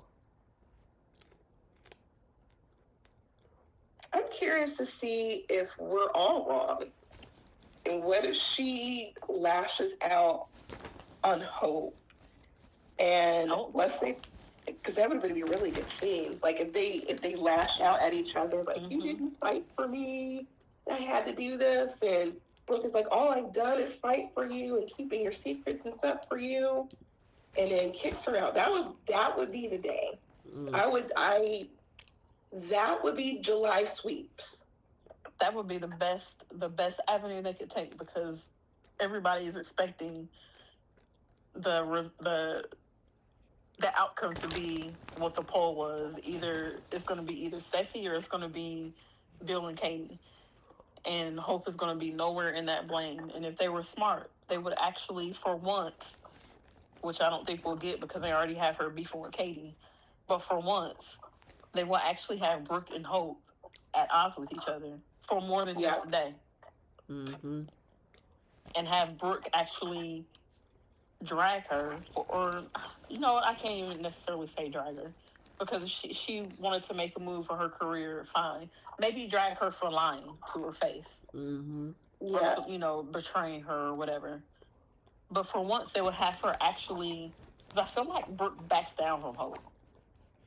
I feel like she backs down from Hope because she is afraid of disappointing her, or she doesn't want Hope mad at her, so she always bends to what she wants, which was Mm-hmm. basically what she did with the whole CEO thing. Um, I would love to see Brooke stand up to Hope for once without backing down from her. Mm-hmm. But And mm-hmm. I was gonna say it would have been also nice for Brooke to actually say, "And hey, I've been campaigning for you while you were gone. Every day that I'm at work, I campaign for you. I look out for you." And I didn't like how in today's episode. Oh, some feedback. Okay.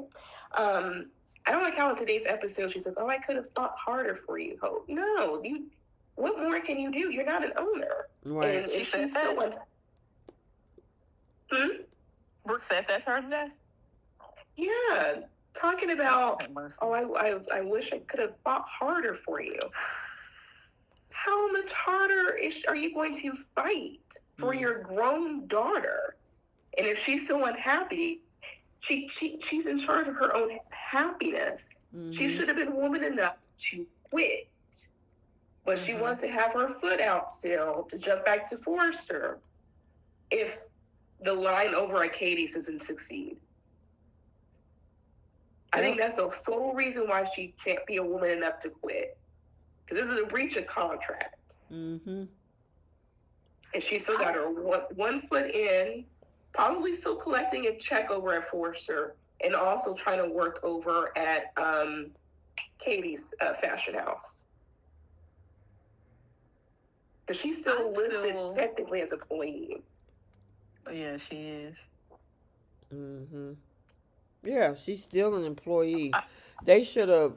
But that's Bill and Katie's fault right there, because the thing is that most companies have a non-compete clause or something, and for them to just let her be working or have a foot in two doors like that, most companies is going to, if you're going to sign this contract, you cannot be working at a competitor or still employed by a competitor. Right. Isn't it It's like a an benefit HR to issue? Bill and Katie, though. Say it It's again. a benefit to Bill and Katie. It negatively affects. It could negatively affect Forrester. Yeah, but in the So long Bill and Katie term, don't care that she signed that contract, knowing that she's still working with Forrester. So this to me, this is on hold, because you know damn well you shouldn't be on contract with a competing fashion house while you're still an employee of Forrester. Bill and Katie don't care that she's an employee of Forrester. If anything, they could try to use Hope to, I don't know, find out some Forrester secrets if they wanted to. I don't think Hope would do that, but she's also not going to go over to Forrester and let them know what's going on at Logan. So it's a benefit to them. They don't care that she still works for Forrester, technically. Right. I mean, I'm like, how is this not an HR? Well, it is an HR issue, but like, how does she expect for things to really work out? When is she going to be a woman enough to say, "Hey, I decided to go work for this company"? Meanwhile, probably collecting salary over at the company she's still legally binded to. I mean, would the contract with Katie and Bill technically be valid? I guess it depends on what Force's contract says. yeah. But again, I'm wondering if they're even going to address or acknowledge that, or if that's just something that they're going to ignore. Just like they ignore the fact that just because, even if Steffi was removed from her CEO position, that she would have no say in the major like deals that would go on with Forrester, funding wise, or making decisions about what line is going to get funded this quarter and what line isn't. They completely ignore the fact that she would still have a say in that because she's a majority owner. So I feel like they're going to ignore this whole thing of Hope signing a contract with a different company while still employed with Forrester too. I mean, because when she steps out to show, that this is her line over there at Logan. Steffi and Ridge could instantly fire her. Yeah, especially Steffi. Mm-hmm. And they could sue her if they So wanted I to. don't exactly. So I don't know why she think that having her foot in the door is going to, because obviously she, well, we always know, well, if this falls out and she Hope wants to come back, she'll use her mom to beg Ridge to have her to come back. She made a mistake. She didn't know it was gonna happen. She'll make Katie the Katie manipulated perpetrator. her. She was manipulated. She did her like she did Eric. She didn't know no better. You know, Yeah, she was I just can. upset at the time. She didn't mean it, and talk Ridge into trying to talk Steffi in order to have her come back. So she Mm-hmm. knows she's that's why she got her foot in two different doors. Because at some point she gonna get her mama to do her dirty work. Yeah, and Brooke will do it willingly. And I don't see how Katie doesn't see that. The leave of absence is not a sign of good faith that Mm-mm. she and Katie are going to mesh well together. She already has an exit plan. Well, let's speak it into reality, because most people who take a leave of absence for their job and work a few weeks over at a new company, they're trying to test the waters to see if they really like it over there. And if they Mm-hmm. don't, or they don't like the work or like the whatever's going on, they still have their job that they can come back to after the leave of absence. Okay. Because that's normally how I've seen people actually do that. They'll get a job, started, just say, what's today? Today is Monday. They start next Monday. They'll take a leave of absence for like 2 to 3 weeks. Go over there to kind of see and get the feel of it all. If they don't like it, they still have their other job. I mean, I get that, but I think if these were like two completely different types of companies, like you were in the restaurant business and now you want to try to work in construction, like something. The fact that these are two fashion houses pretty much competing in the same lane, because I think they said that Katie's going to design or have like couture and like try to work with those same niche buyers that Forrester has. Yeah, these people that this example that I gave were within the same industry. It wasn't Okay. trying to switch into a new career path. These were people Gotcha, who gotcha. wanted to see if this company was better. Similar job, different company. And they go over there and like, do I like the hours? How's the commute gonna be? Are these lunches good? Is the morale a better? And if it's not, or they don't like the work, or it's too hard, or whatever, they like, what, I ain't staying here. I'm going back to where I came from. And they didn't lose that job because they still have it, and they're just on a leave of absence. And that makes that. Oh, go ahead, Keith. I was going to say with fashion, though, it would be, that's a completely different set of rules, because especially fashion designers. And I know Hope isn't a designer, but she's a creative director. And when it comes to the fashion industry, you want to gatekeep your ideas and designs and all that kind of, because you don't want another company to try to steal what you have. So this isn't like a HR person trying out a new company just to see if their policies and programs and leadership is better. Like, you're talking about creative work. Yeah, but the thing is though is that Hope, there's a part of Hope that truly, because of the fact that Katie is a new startup, I don't think she has 100% faith in this, and that she wanted to, and it allows her to try it out, see how it goes. Because remember, her line was trash for years over there. Yep, without and Thomas. without Thomas, it's been like that since 2024. And Mm-hmm. so now I'm going to try it out over here because I know I have a safety net over there at Forrester. Whereas if this line, because this is the first go around, if it bomb, she can be out and still have her job over there. The question is That's why. Steffi and That's why. Ridge gonna let her come back? That's why what she's doing is so much more detrimental than most Exactly. other types of jobs, because it's she's in the creative lane. So she takes her ideas from Forrester and gives them to Logan, and now Forrester is SO. You know what I mean? But I And it's think like it's the same thing different with though. Eric. It's like somebody's creativity is something that comes from their head. It's not necessarily a skill that can be learned. So you take your secrets from one company over to the other, and then you screwed the other company out of this idea or this line that they were going to come out with for the spring or the fall or whatever. Like, that's a big thing in the fashion industry. But technically, And that's why it's so much more detrimental that she's doing this.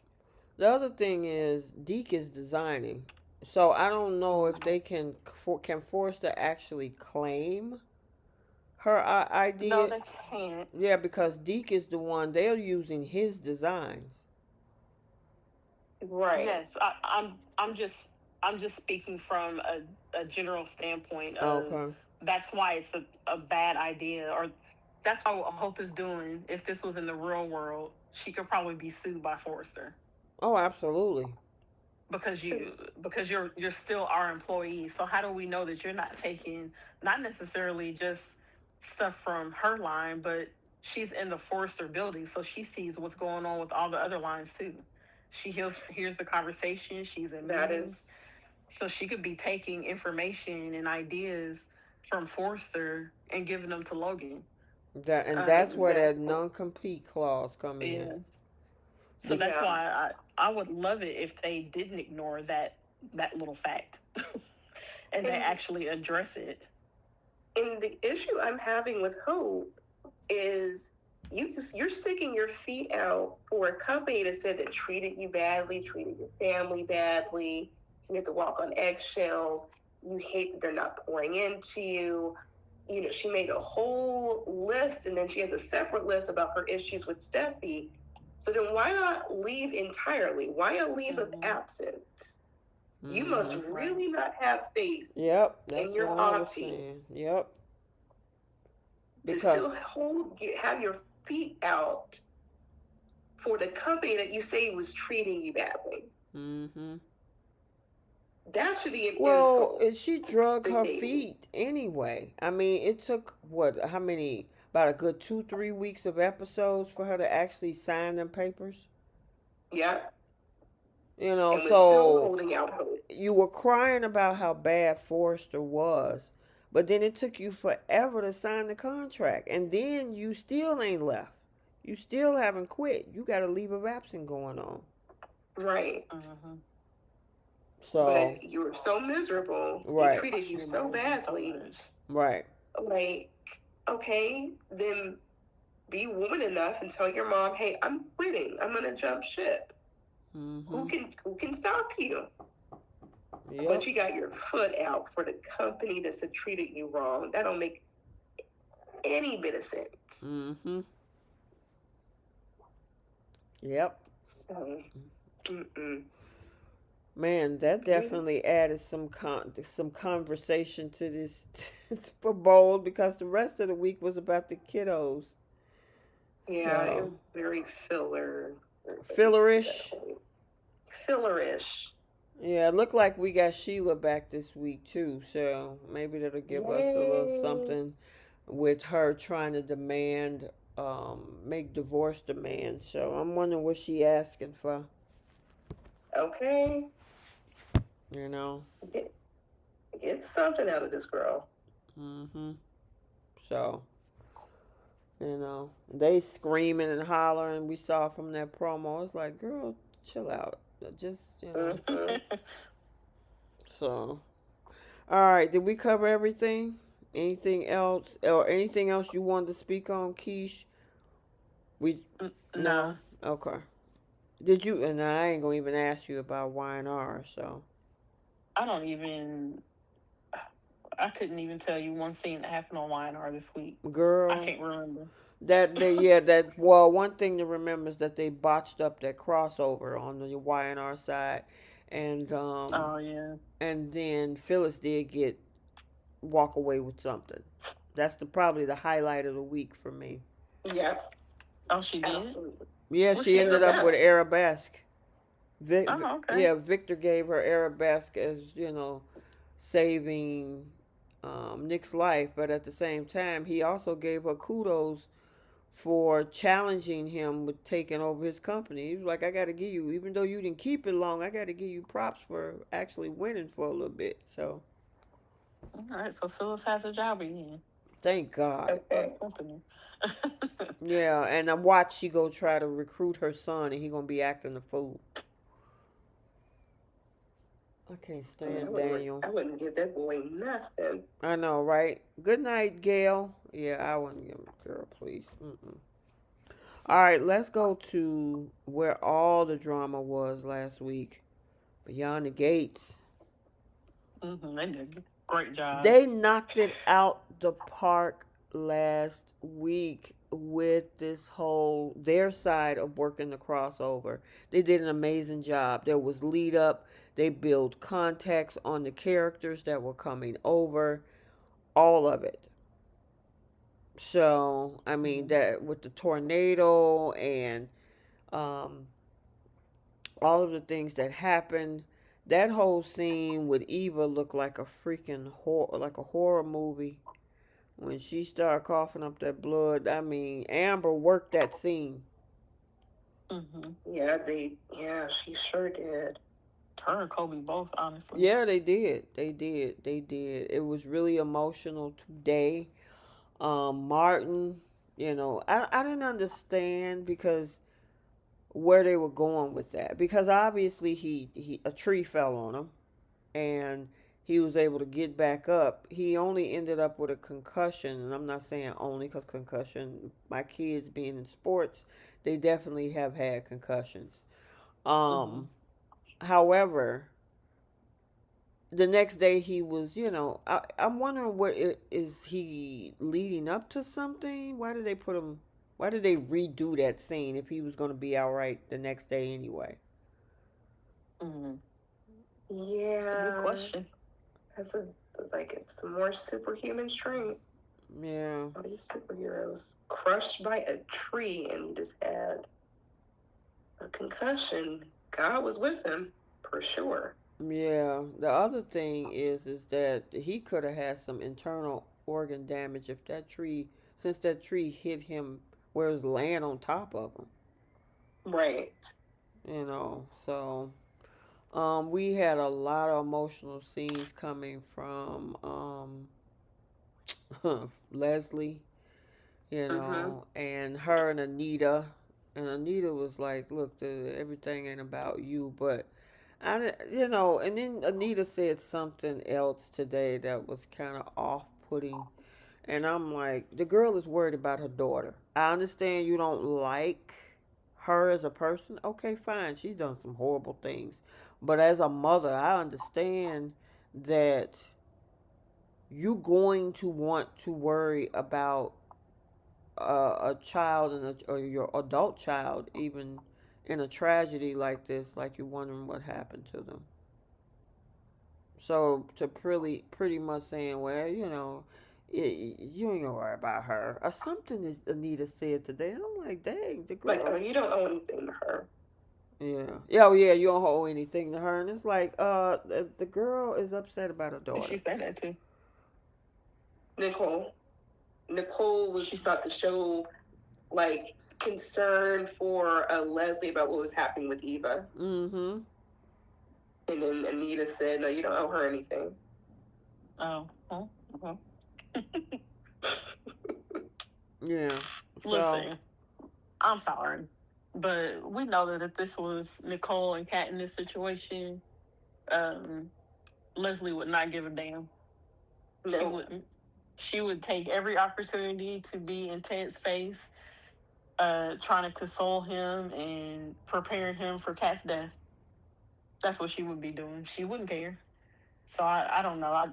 I find it hard to have any empathy or care for Leslie, even in this situation, because they just made her so insufferable for over a year now, to where she, like, literally almost every 99% of her scenes are her being completely nasty to other people, and most of the time it's it, actually it's never been warranted.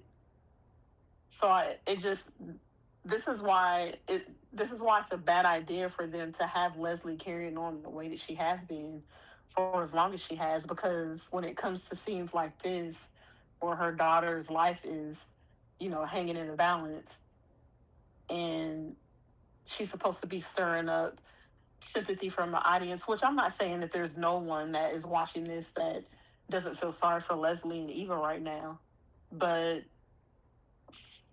I don't know, for parts of the audience, it's just like, we don't care.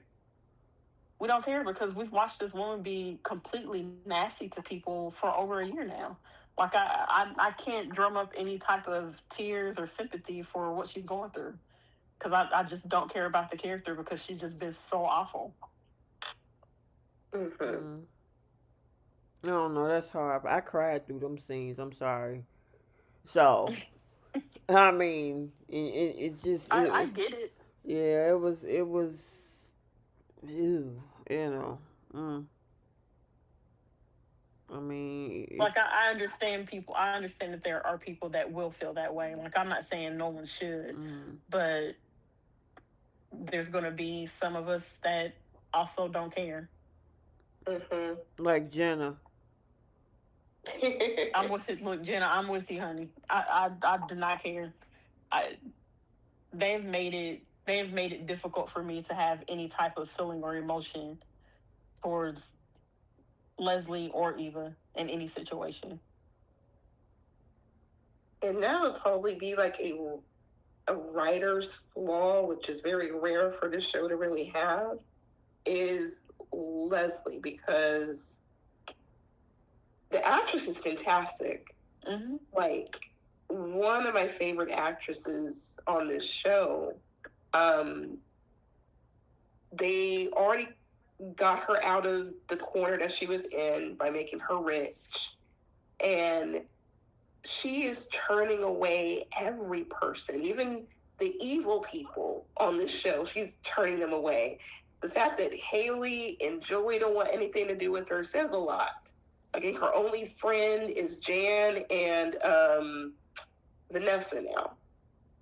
But she doesn't feel bad about the things that she's done. Um, Before the tornado had hit, like, she got clearance at her house. They can start working on her house, so she doesn't care about Anita and Vernon and them having to hear the construction. She picks and pokes at Kat and to Nicole. Like, she's mean to everyone. She was mean to Derek, of all people, too, who was doing his job. So it's like, is this storyline with Eva supposed to soften Leslie going forward? I doubt it. Mm. Something's got to give with this character. Even when it came to Anita's cancer, I I didn't see any sympathy from her in that situation. Mm-mm. So it's like, she doesn't show any humanistic traits in times of um tragedy, or moments like Anita and her cancer journey.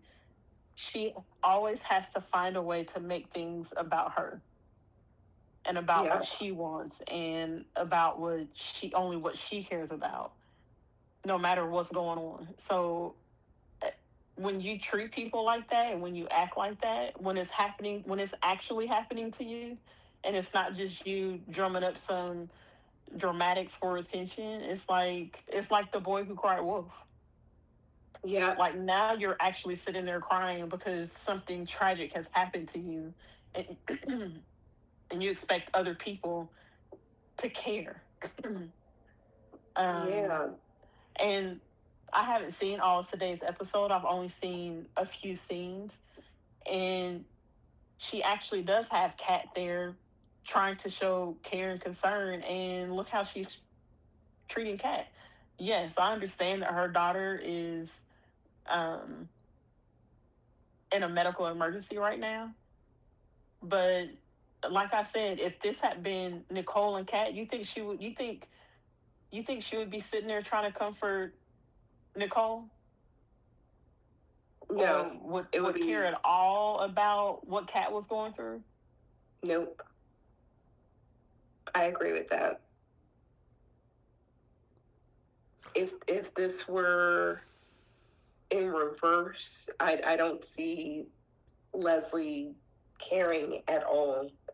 Um, she would probably look at it as like, oh, we eliminate the problem, which is cats, and now my daughter can have more time with it. Like she has a very selfish mindset.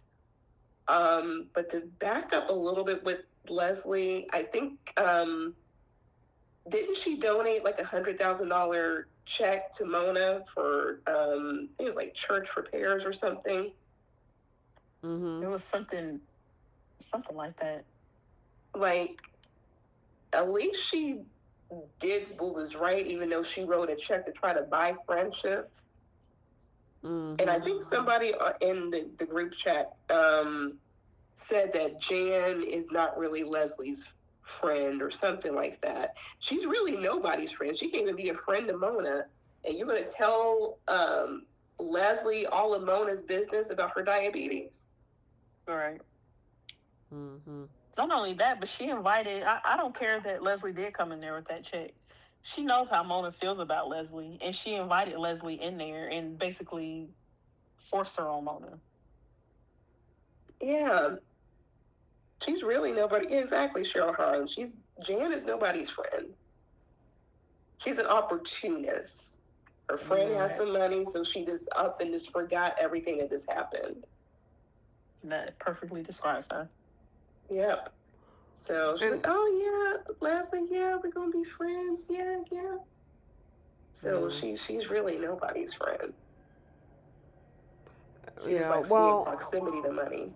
My thing, I guess, with the whole thing, yeah, she's insufferable. She's been an annoyance from day one as part of being a villain in the character.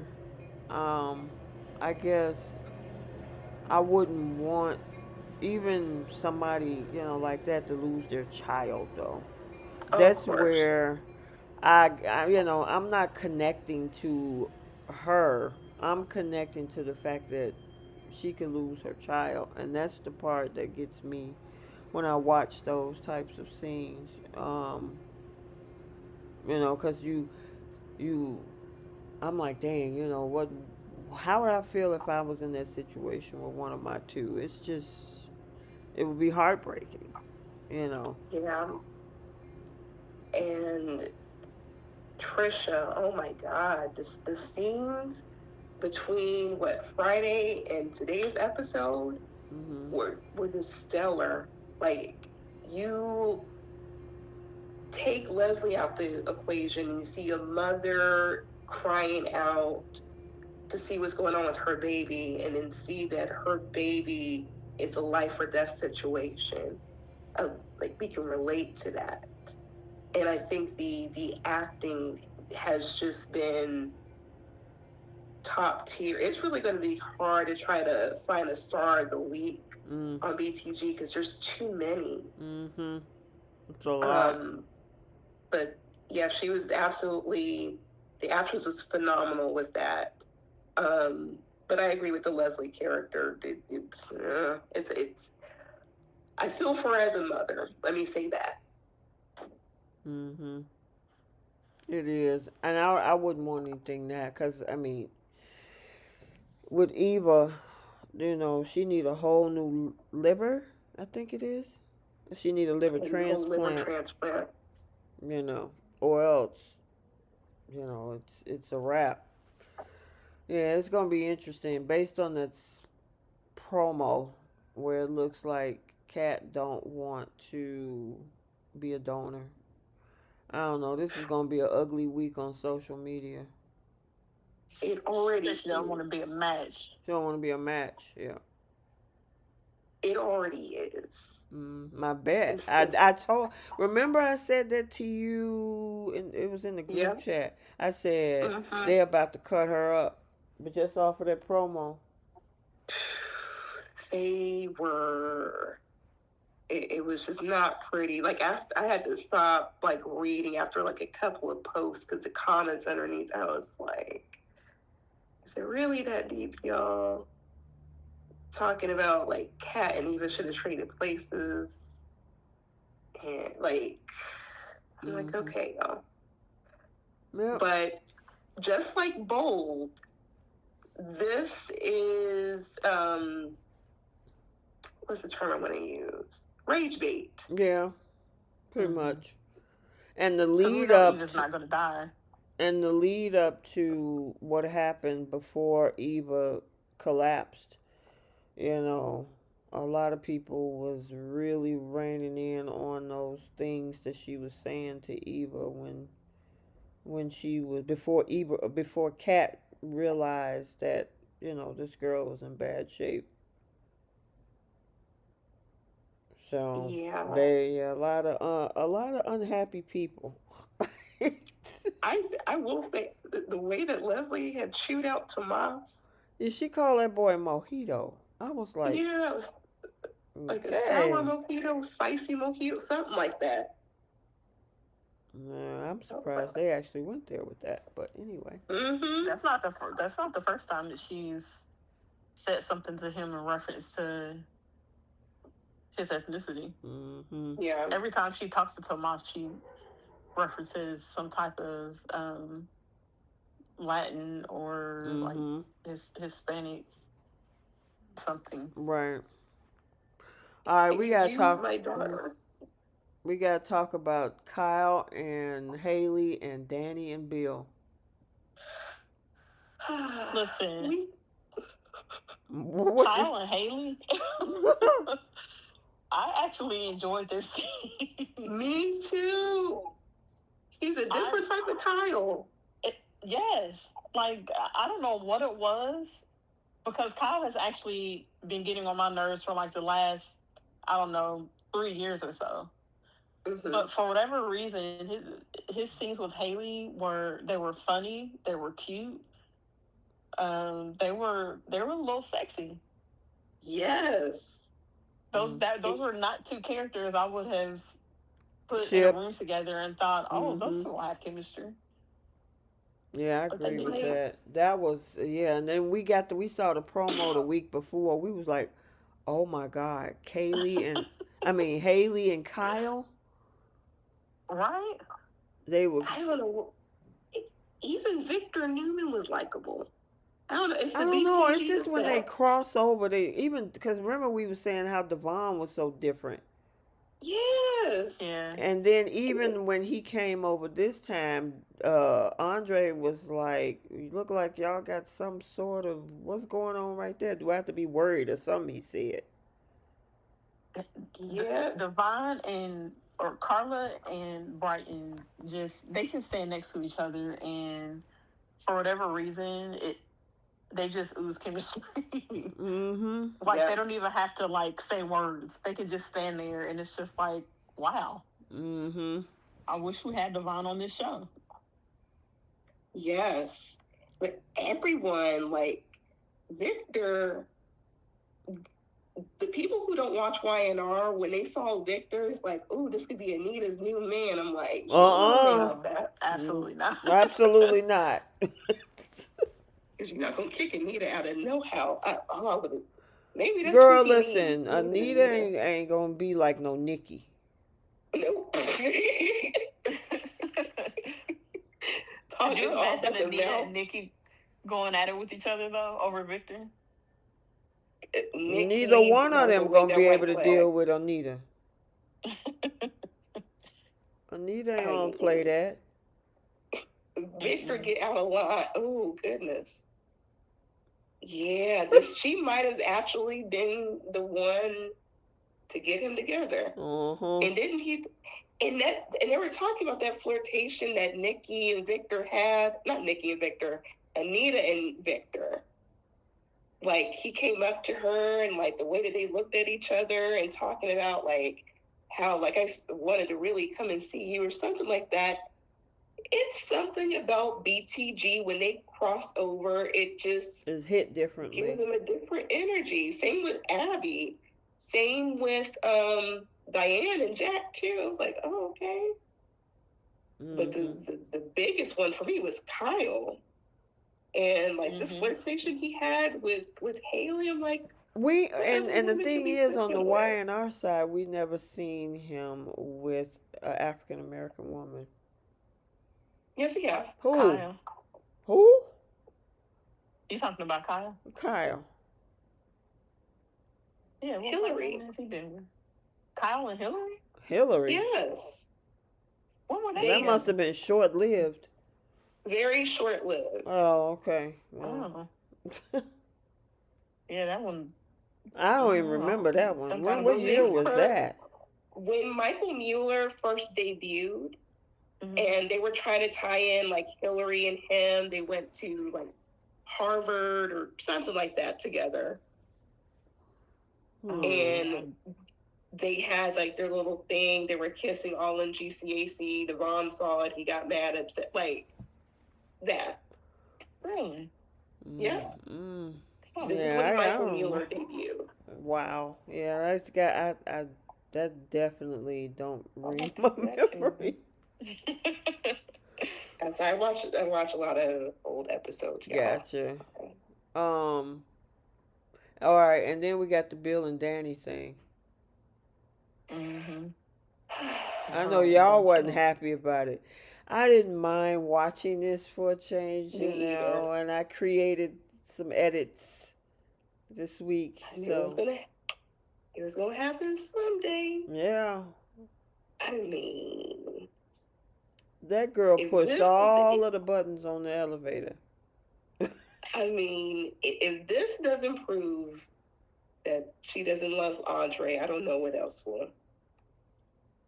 They're in the middle of a natural disaster, and she hikes her leg up for her ex-husband, who 2 weeks ago saw like everything that went down with their marriage ending. Well, that poor man got a whole gash in his leg.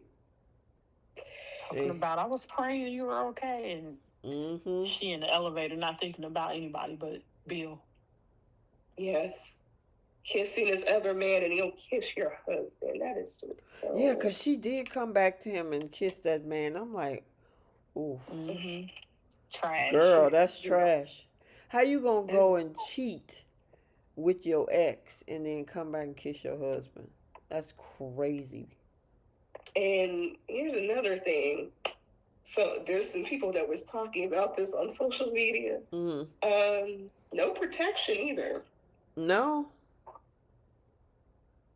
So we just wide open for your ex-husband. I'm like, poor Andre. Yeah. Oh, poor Andre. Free him. She never loved I'm disgusted with Danny. You're disgusted with Danny? With her. I am. Well, and it's crazy coming off of that, was that episode on Thursday where they showed the backstory to how Haley came into their lives. Yeah, it was about a week or so ago. Girl, I thought that was last week. There was a whole episode last week about that. It was like Wednesday or Thursday. Yeah, it was pretty much, it was a standalone-ish that Correct. was just about Bill and yeah, that was the week before the week of the crossover. And so it's like, I don't understand the angle the show is going for when it comes to this. Because it's like they are purposely trying to make Danny look like an idiot. Because you go all the way back to show us just how cold and nasty Bill was to her when he left her. You show us that Bill was the one that initiated the affair with Haley. And then the following week, you have her cheat with this man who has basically treated her like crap for decades. Mm-hmm. I guess I don't understand what the point of showing us that flashback was right before she cheats on Andre. You would think that they would want to do the opposite. To rage You would think bait. that Yeah.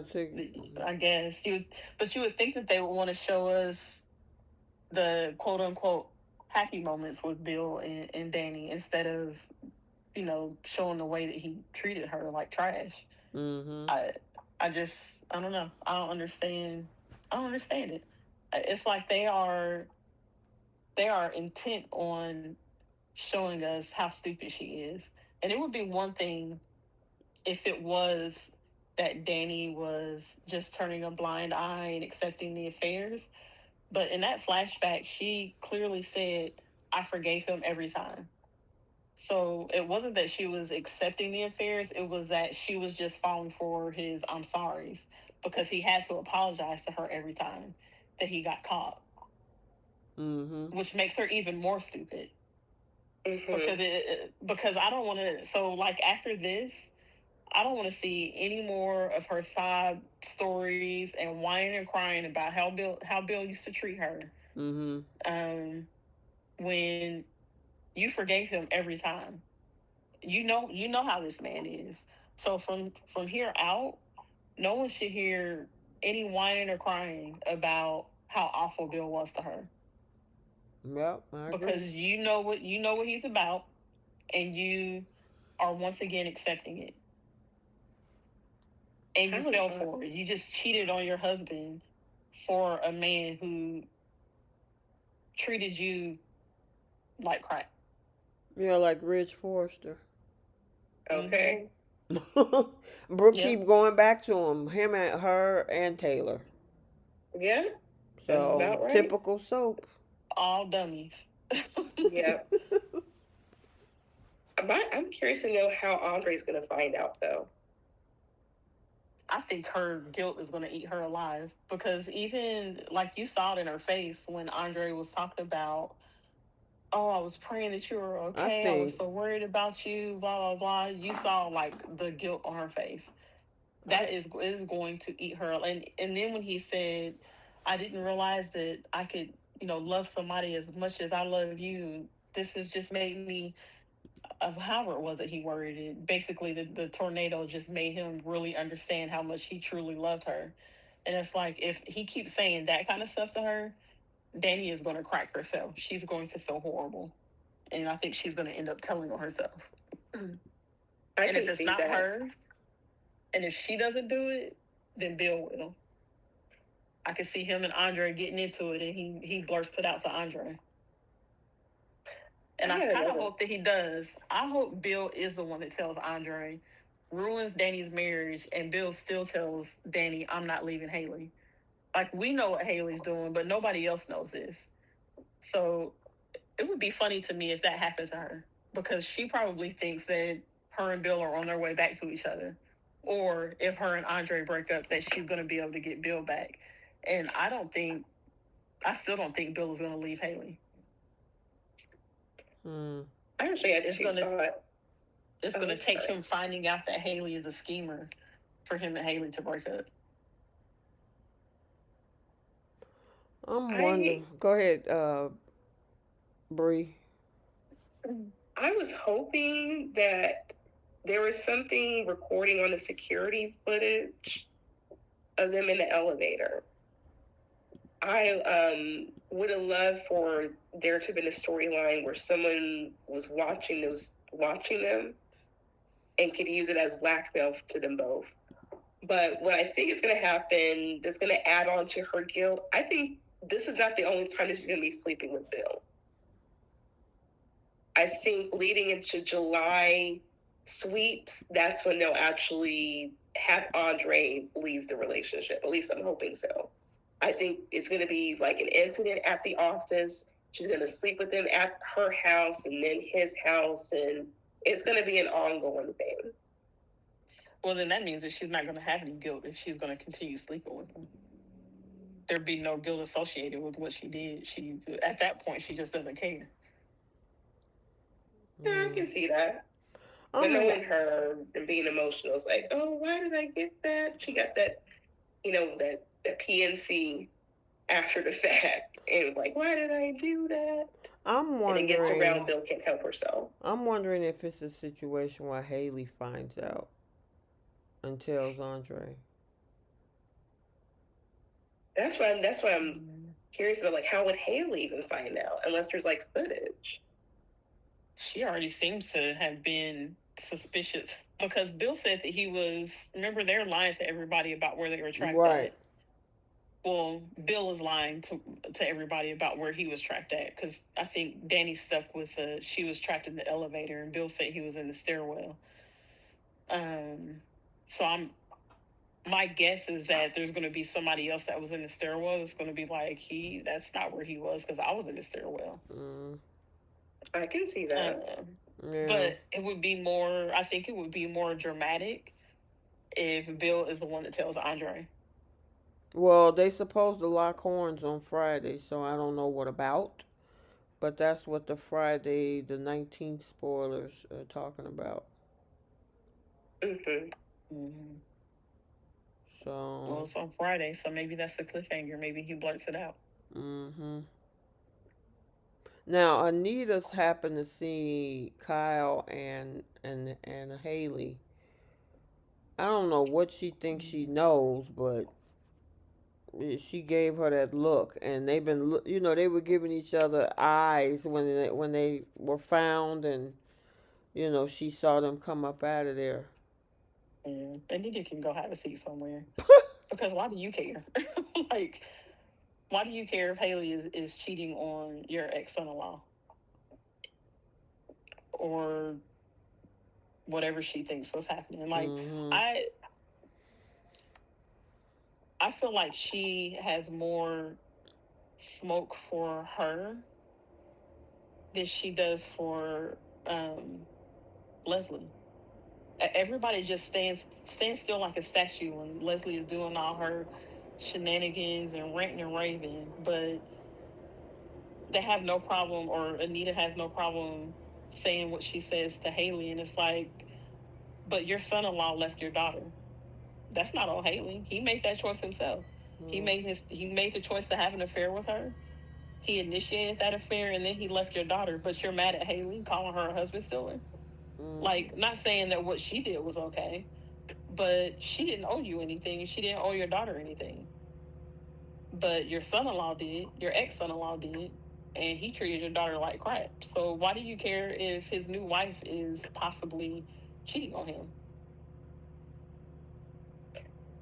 I was wondering that too, and I'm like, this is the same woman who put him in charge of her trust and her afterlife affairs. Like, she loves and trusts Bill to some degree because the fact that she can put any of her children, her grandchildren, nobody, attorneys and whoever that she actually likes. Mm-hmm. Right. Which doesn't make sense because literally the first week we met Anita on this show, she said, I never trusted that man. I never liked him. But you're going to put him in charge of your trust. Mm-hmm. Right. Like, make it make sense. Right. Yeah. Yep. I agree. What else are we missing? Vanessa and her selfish butt bringing Joey to Martin's fundraiser. Yeah, but that they kind of trying to redeem that because he's the one that saved Abby. I don't care. That doesn't make it okay what she did. Well, who She knows did? why what Vanessa did. She Oh, knows what why it wasn't a Vanessa? good Okay. good idea to bring Joey to that fundraiser because of the optics and what he's known for in that community. And even when Nicole and Ted and I can't remember who else was standing there tried explaining that to her or telling her that, she was like, I don't care. He's staying anyway. And it's like, what kind of friend are you? And then, of course, Nicole with her, I have to compromise with everybody and rise above it. came over there and was like, well, just go sit out in this area. And it's like, no, Nicole, tell her and her boyfriend to leave. Like, why are you compromising with them? I agree. But didn't they She's pay so to be there? selfish. Because that's what she it's a fundraiser. So didn't she pay to be there and brought She her? Yeah. did. And Huh? Ted said, I will give you back your money and double it if you leave. So they weren't concerned about that money. And it doesn't, to me, it doesn't, I don't care how much money you pay me. You know what a figure like that can do to a politician. But you only care about people accepting you in your relationship with Joey. You don't care about the consequences of that. He could have gotten that money from anybody else. They didn't need Vanessa's $100,000 or whatever it was that she gave to him. He would have been fine. It was selfish for her to do that, and she knew it. And she did it anyway, and then refused to leave like she was entitled to be there. Mm-mm. Well, I just figured it was good entertainment because it was funny to me, and then he turned around and made him a hero by getting Abby out the way of that big giant chandelier, and then we had a connection between him and Jack Abbott, and then even Mm-hmm. after the fact, they were talking about Jack Abbott and Diane and all of them to link. That's what I'm saying. BTG did an excellent job on rolling out the red carpet and making sure that they spoke to the context of Y&R characters that were there. So Yeah. I wish we Y&R could have returned the favor completely. Uh, Yep. so Hopefully we get some sort of. Oh no, never mind. Josh Griffith is producing. Forget I said anything, y'all. mm-mm. Yeah, Josh Griffith is a mess.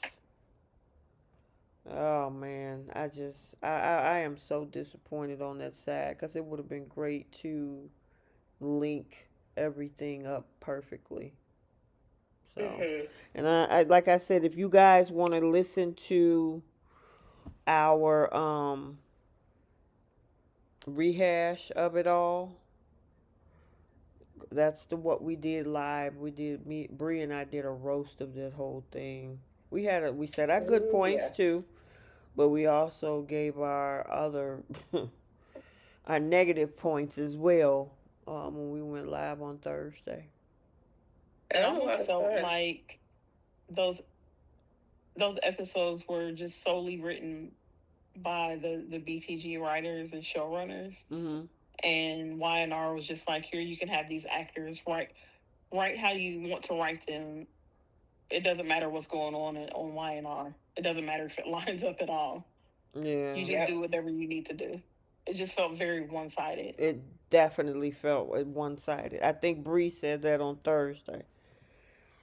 It, Yep. it was definitely, you hit it right on the nail, both of y'all, that it was a one sided type of thing. It was like, yeah, we're going to And make sure we have our I's dotted and our T's crossed.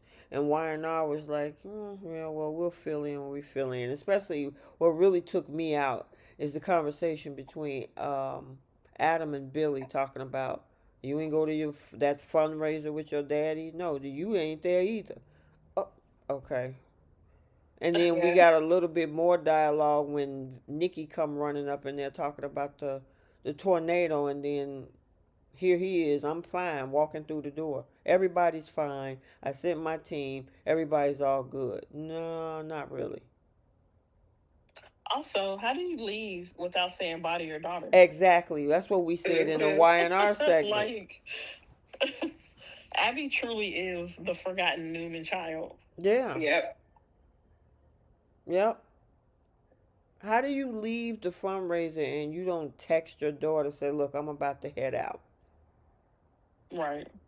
and she's around there frantic, looking for you. Oh my God, where's my father? And then they come to him. They come to her. What, a day or so later? and say, "Oh, your dad is fine. He's back in Genoa City." And she was like, "Oh, okay. I'm so happy." I'd be like, "I'm worried about this man, and he couldn't tell me that he was gone."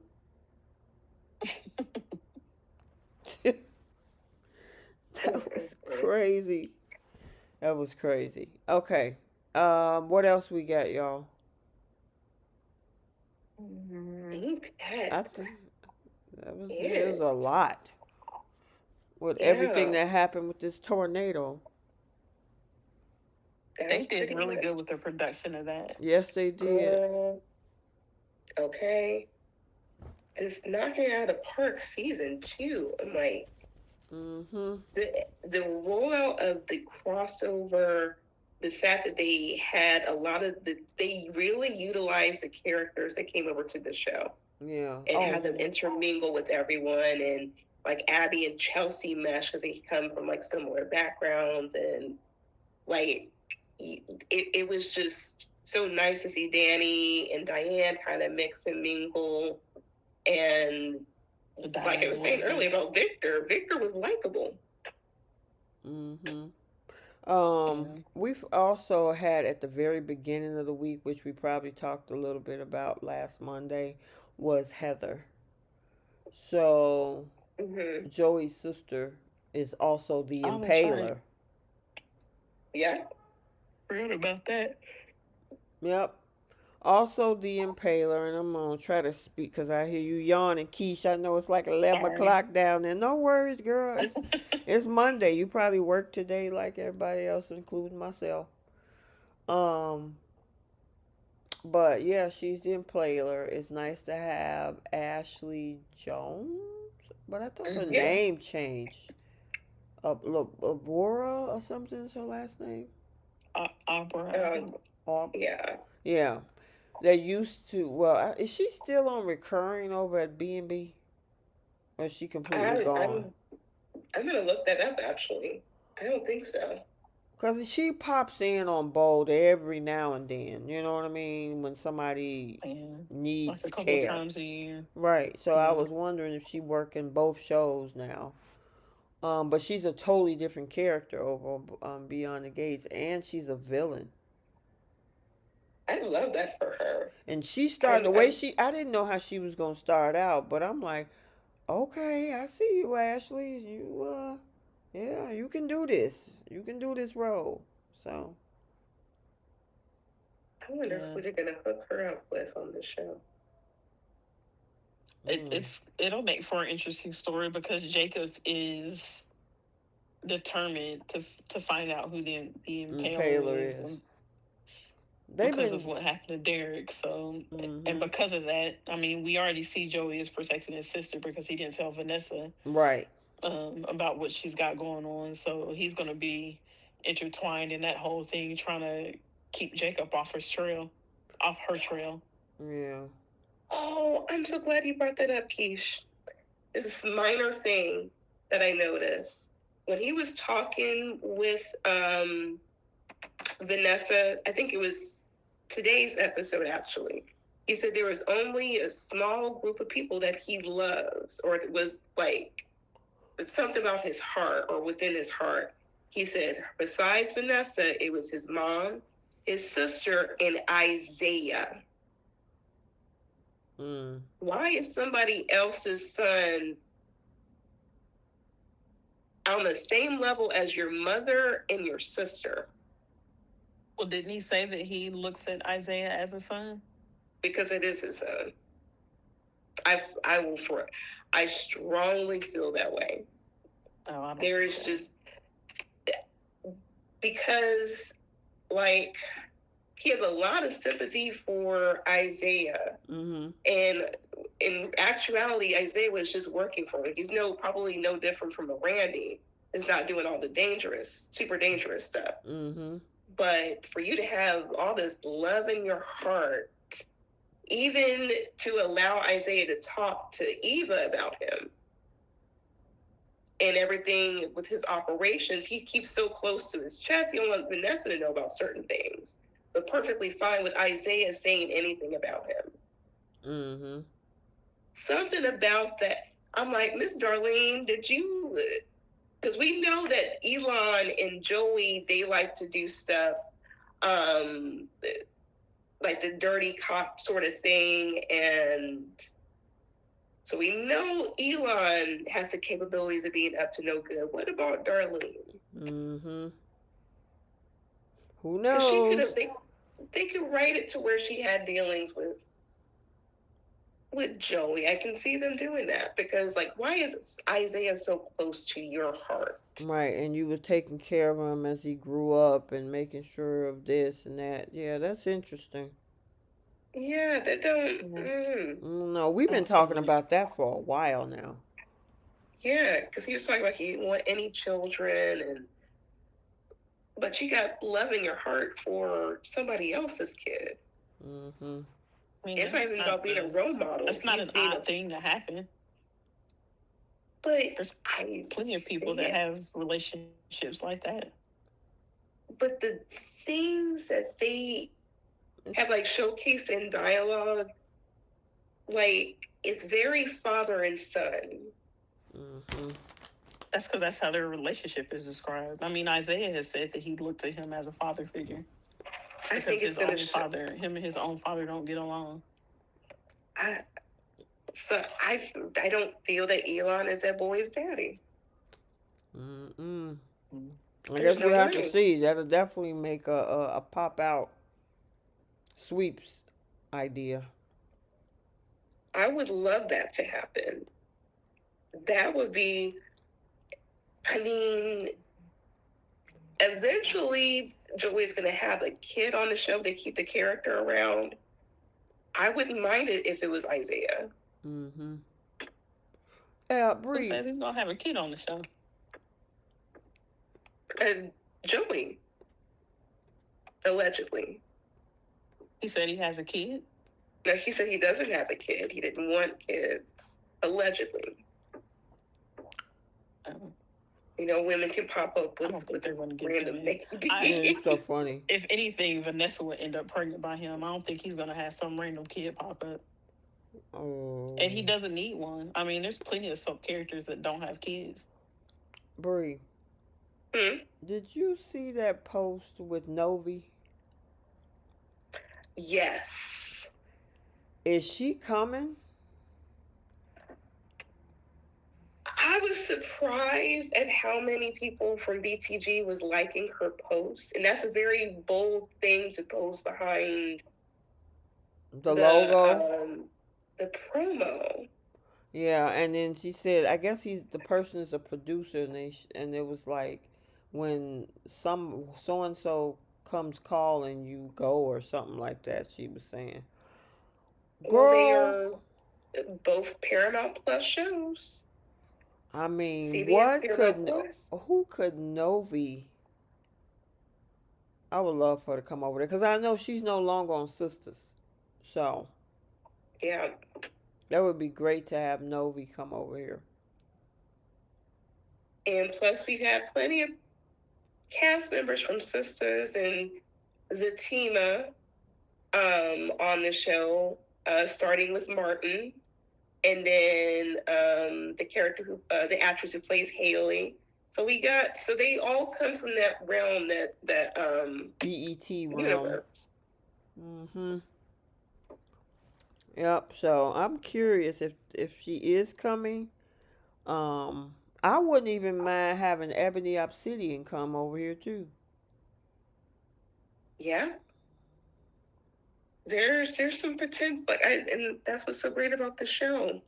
I want more. I would love for her to be introduced as another character. That'd be great. But I would love more crossovers. I would like to see Bull do a full on crossover.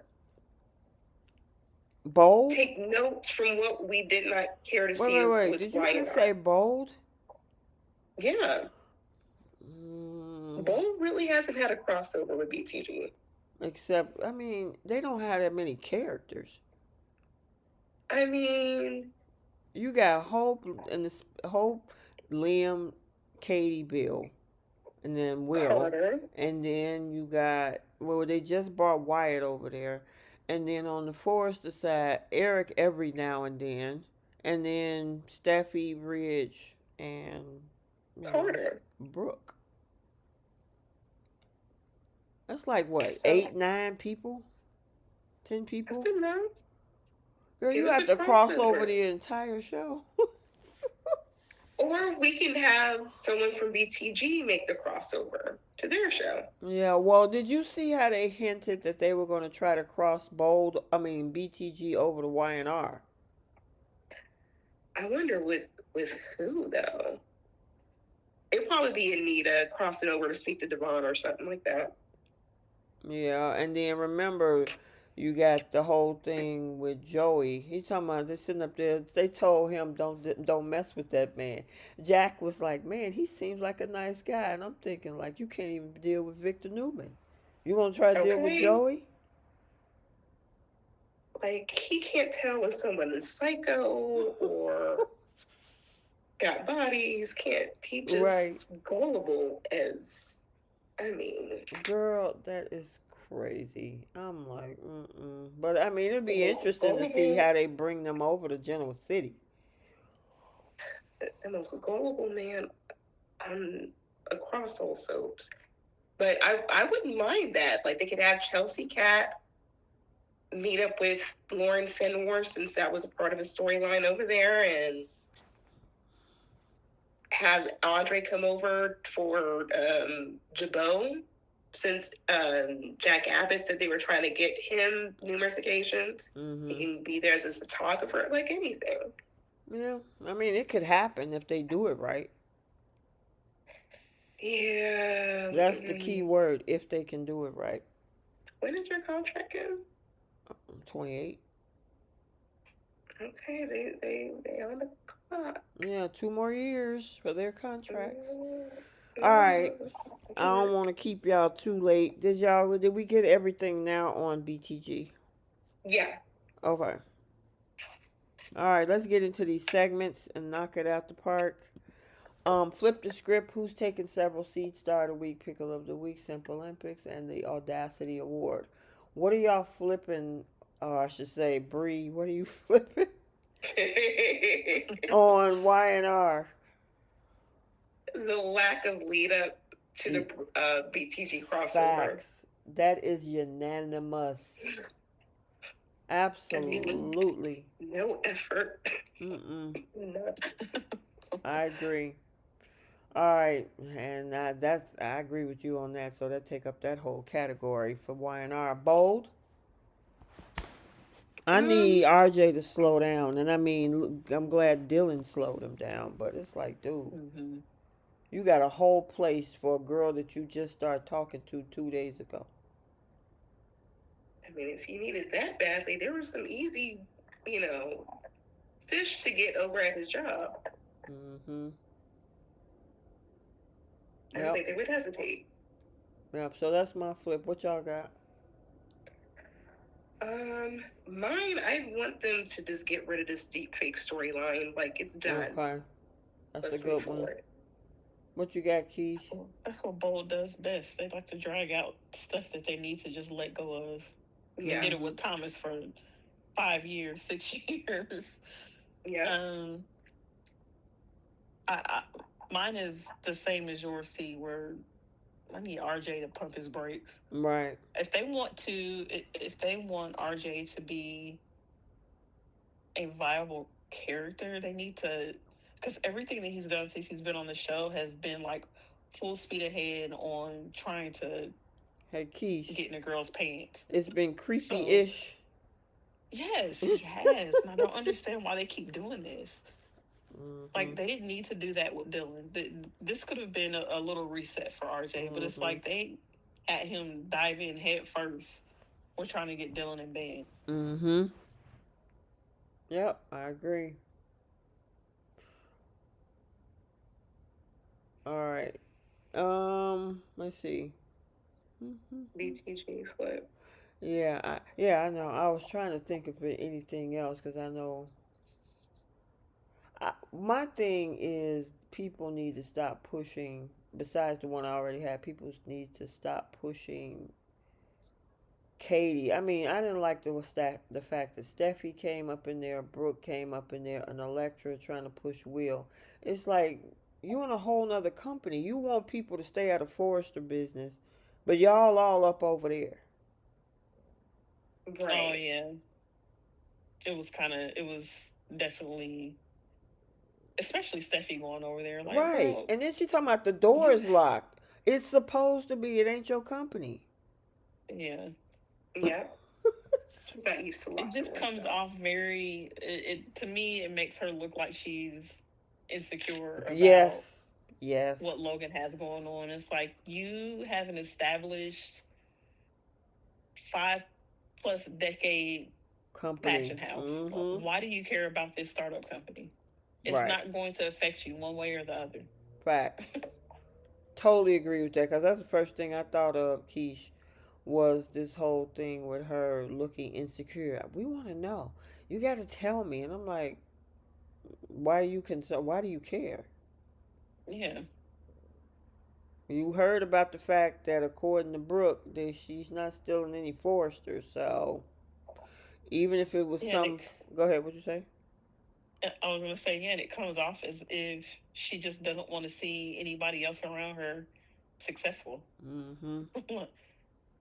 No, very haterish. Yeah, I didn't like that at all. Especially you just gonna barge into somebody's office, and Katie called down the security like, "Look, you need to let me know when a Forrester is coming up here." Yeah. Steffi made it all the way up there and tried to unlock the door and expected it to be open. Why is the door locked? Like it Girl, was her building. Right, why is the door locked? Girl. Alright, BTG flip.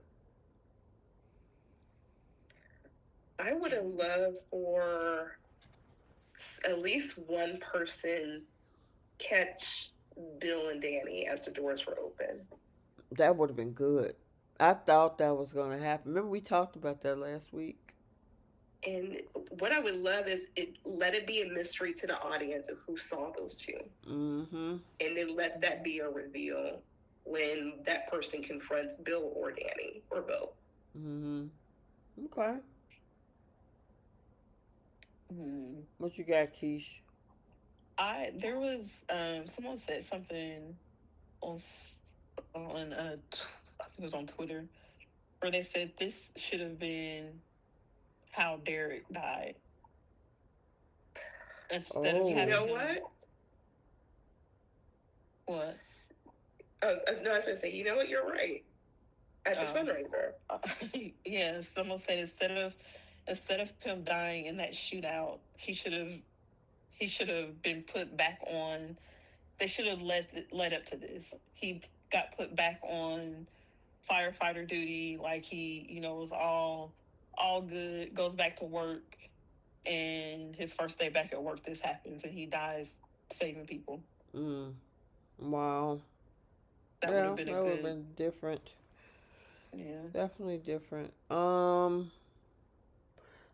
don't know. I really like that scene today where Vanessa was speaking to her daughter, and her daughter was so worried about her, and was saying, I need to look at this differently, and what's left of our family, we need to embrace it. And Joey walk up in there talking about bath water, and I know Bree, you said.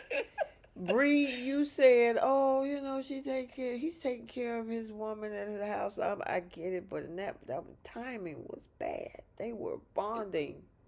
I wanted that to continue, and now she mad all over again. I'm like, God, dog. Who's she mad? Oh, Deanna. Yes. Mm-hmm.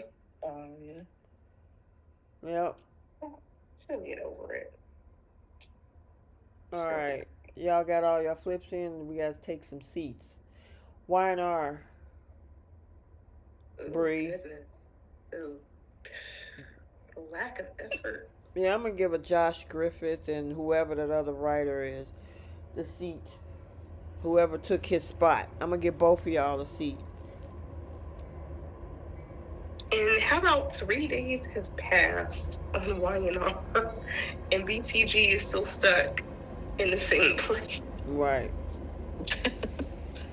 Is it even the same month? Okay, I Right. mean, at this point, Mm-hmm. Oh, and I'm gonna also give a seat to the writers for this stupid Patty and Diane and the doctor storyline. I'm not interested. I couldn't get through it today. I was like, what am I watching? they don't know I either. turned it off. I just couldn't. I only what really struck me is the fact that they made it look like Diane wasn't missing, or she just came out of the woodworks just to go to Maryland with her husband and son, and when she got back, she was missing again. That should have been my flip. Is for the Diane character not to cross over. It would have made the most sense for that particular storyline. Yeah, obviously you didn't see today's episode, Keish of YNR, right?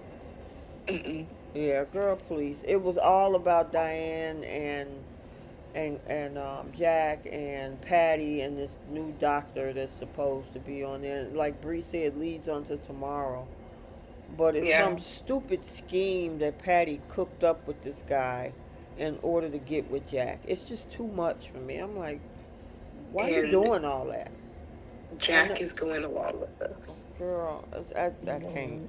Yeah. So, yeah, keep not watching, please. Because I just cut it off. I'm like, I don't want to watch this. Anyway. Noted. And that's a shame because I've been watching soaps for a long time.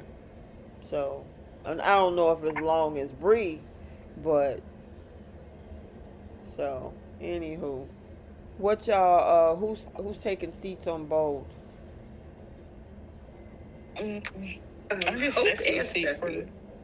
Hope. Who? Wait a minute. Y'all both were talking at the same time. Sorry. Exactly what Bree said, along with RJ.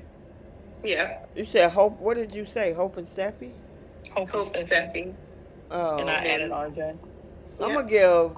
I'm gonna have to give Dylan a seat for trying to get approval to move on with whatever man she want to move on. I'm like, girl, stop. You don't need Right. Electra's approval. I mean, she don't need your approval when she sleeps with Will. No. No. Matter of fact, she throws it in your face. Yeah. Okay. I would not care. She don't run me now. Yeah, I can't believe. I mean, as much as I need RJ to slow down, even if she chose to move forward, you don't need Electra to give you the seal of approval to date. You grown. She ain't your mama. Right. Yeah. And RJ and Electra weren't even officially dating. No. Right. He showed interest in her for however many weeks it was or months, and she turned him down. So, I mean, what can she say? And their friendship is contingent if Dylan follows Electra's rules, which is to not date anybody at her job.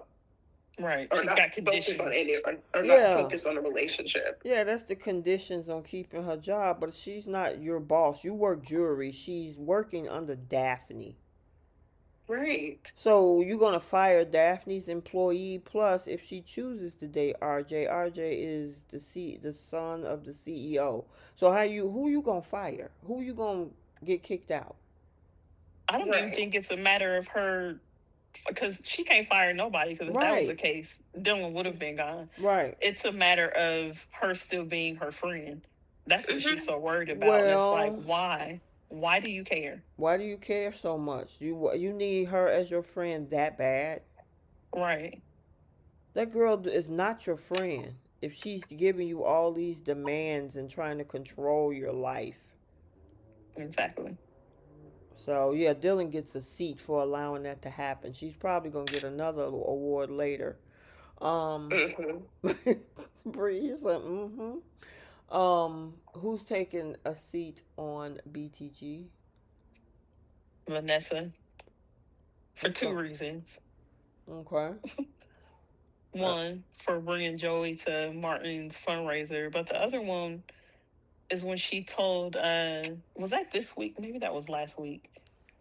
When she told Danny that she was going to ask Joey to make her a partner in his business. Was that last week? or was that the I think beginning that of? was last. I I mean, think the yeah, cause not that whole tornado and the this crossover. I think it was the week before. was the week before. Okay, I couldn't remember if that was the beginning of last week or the week before. Mm-hmm. Anyway, she gets one for bringing Joey to that fundraiser and refusing to leave when they asked her to.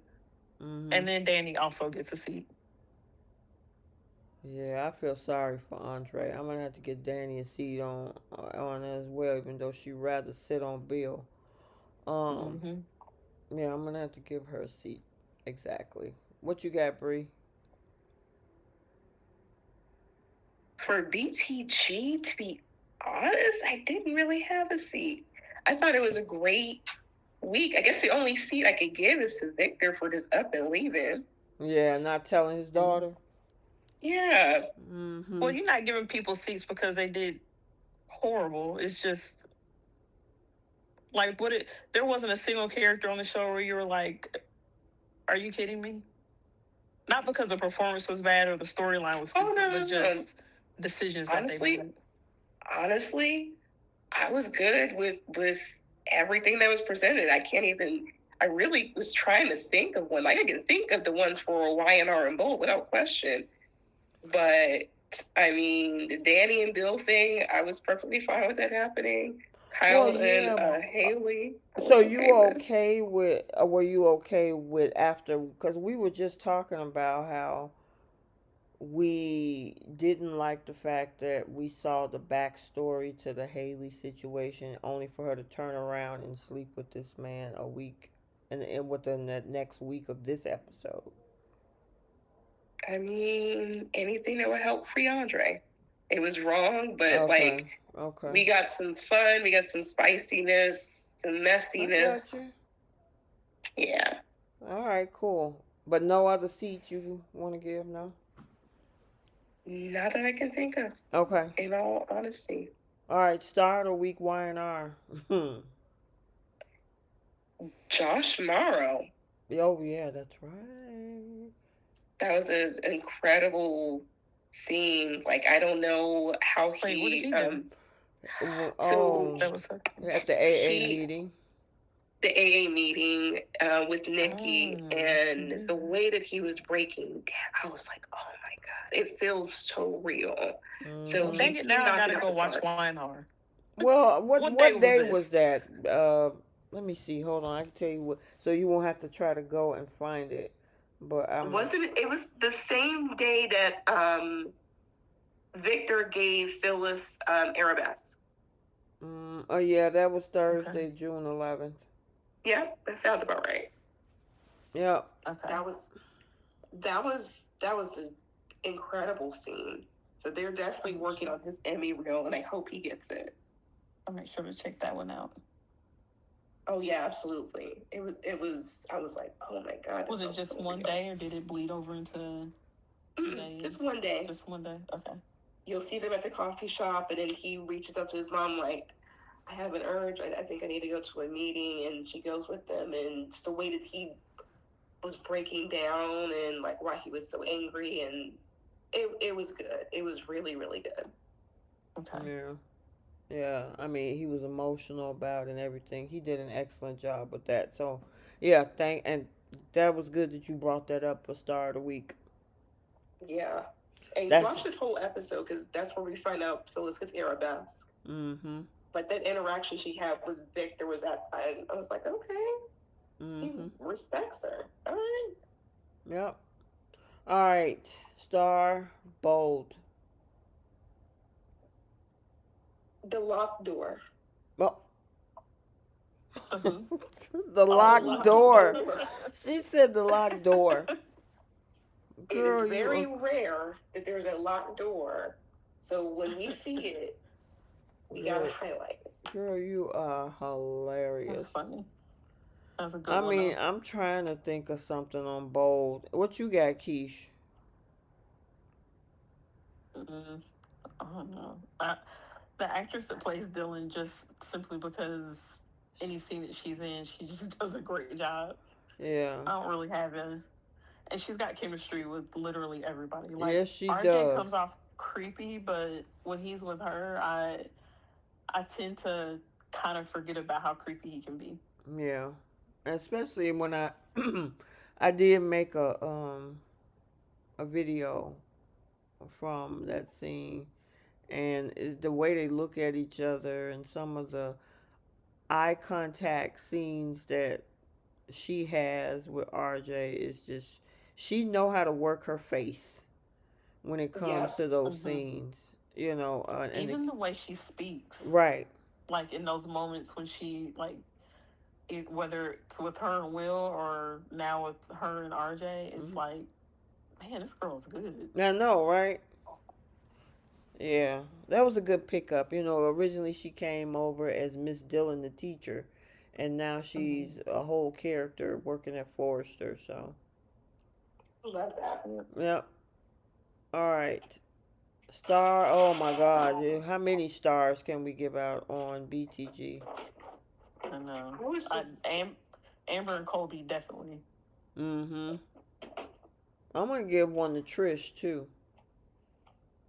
Yeah, Mm-hmm. I will give an honorary one to Daphne when she went off on Leslie over the walkie-talkie. Oh When she yeah, told her, Daphne. "You're not the only one in Mm, here going through a crisis right now," right. and she told her to give the walkie-talkie back to an adult. Yeah. and she did. And she did. She Yeah. calmed down. Maybe, see, y'all been waiting for Nicole to clap back at Leslie for the longest. She I finally mean, it took did, her and Leslie backed down. it took her a year. Right. Yep. I Okay. mean, Go ahead. What you say, Bree? that's what's gonna be. It's just as rare as that locked door. We Exactly. ever see her Hmm. stand up to Leslie. Mm-hmm. All right. Pickle Young. That whole crossover on the Y&R side. Get a pickle from me. Yep, without question. How they handled it. So, all right. Pickle Bold. I'm gonna see what you gonna say, Keish. I'm I'm actually gonna choose Fanny, that perfume lady who went to go see Katie. Mm-hmm. Because the way that she was talking about Steffi, I'm like making all these assumptions just so she can get a job. I'm like, Mm-mm. That's a good that's one. why That's a Steffi didn't good want you one. over there. What you got, Keish? Um, I've got two. Mm-hmm. RJ and his I knew it. little horny I self, knew it. but also Steffi continually, like, this isn't the first time that she's mentioned something about she wonders what Logan has going on. Like, I I just want her to focus on Forrester and stop caring about what's going on at Logan. It just doesn't. I just don't understand it. I, Yeah. it's a I. brand new company. Like, Mm-hmm. chill out. Right. Yeah, I'm gonna have to give her a pickle on thinking that she can demand herself to an open door to a company that she don't work at. You just All can't go right. step into somebody's CEO office and expect just Why is the because door it's locked? Katie Spencer that she's gonna have the red carpet rolled out for you. Why? Instead of saying hello, is anybody in there? You say, why is the door locked? Right. That's And what then Cause gonna tell her to, well, why don't you show me what designs you're working on? Like, seriously, Steffi. right, you doing too Like, much. why would she? Yeah, why would she do that? You are the opposition. Yeah. Yeah, that was weird. Like, first of all, you making demands and you being nosy and insecure. Going back over to your company and sit down behind your desk and do some work. Your yeah, the company. very thing that But she accused Katie of doing. Right.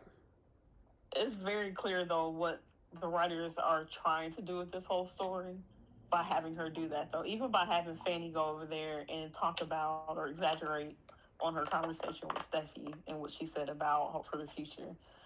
Because they wanted, and I don't know why they just didn't write it this way. This is what I don't get. Like, why didn't you just write it this way instead of having Hope and Fanny exaggerate on how Steffi is treating Hope for the future, Right. or having Steffi go over there and do something that just makes absolutely no sense whatsoever asking why doors are locked, and asking Katie to show her the designs that they're working on and what they're playing. Like, nobody does that.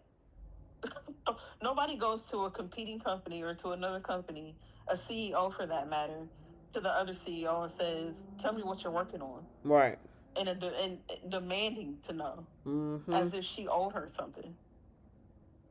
So don't owe you a darn thing. Nope. So Yeah, yeah, but they're that's very crazy. desperate to make the Forcers the bad guys in this story. So Yep. All right. Um, pickle BTG. Tomas. Really? Okay. You see Isaiah like going from room to room, like making the effort to go find Eva. That man was sitting over there with Chelsea and her mama and everybody just sitting there. Like, you're not gonna even find the woman you say you love. he did look for a little bit. Him and Isaiah together were walking up and down the hall, yelling Eva and Kat's name. But yeah, I mean, I must have Yeah, blended in Isaiah with put sight. in a lot more work. he did for sure. Yeah, trying to find Find him. my baby.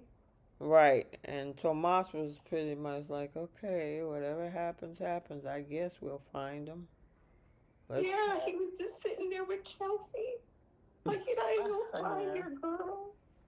I really hate that Kat is stuck with him. Okay. They stuck her with a trash boyfriend from day one. Yep. So, all right. Now we got our Shimp Olympics. What you got, Bree? So I have bronze. I have Holden for bronze. Mm-hmm. Um, Silver's actually going to go to Nikki for choosing to be a glutton for punishment with Victor. The woman had all these headaches, and he just like, oh, should I do something? Should I not? And I would say gold is actually going to go to Kane. Oh, okay. I mean,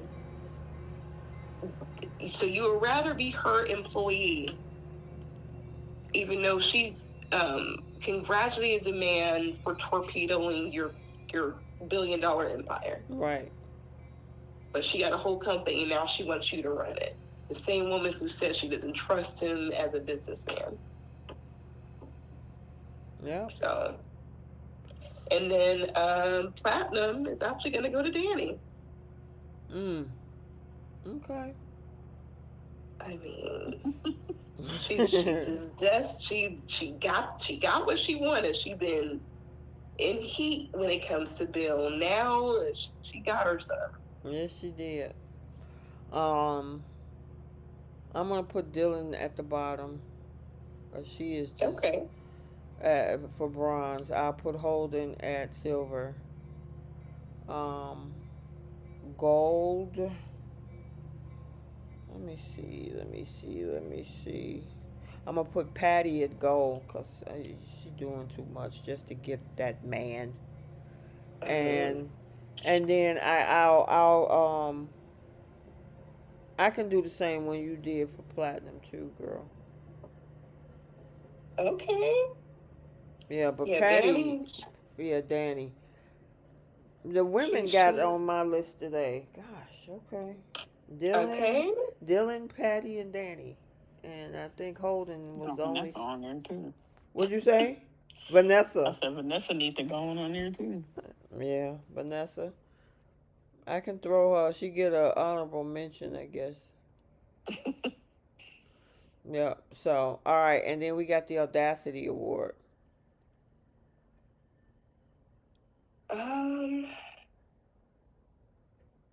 Why was that so hard? Steffi. Well, yeah, I can see that.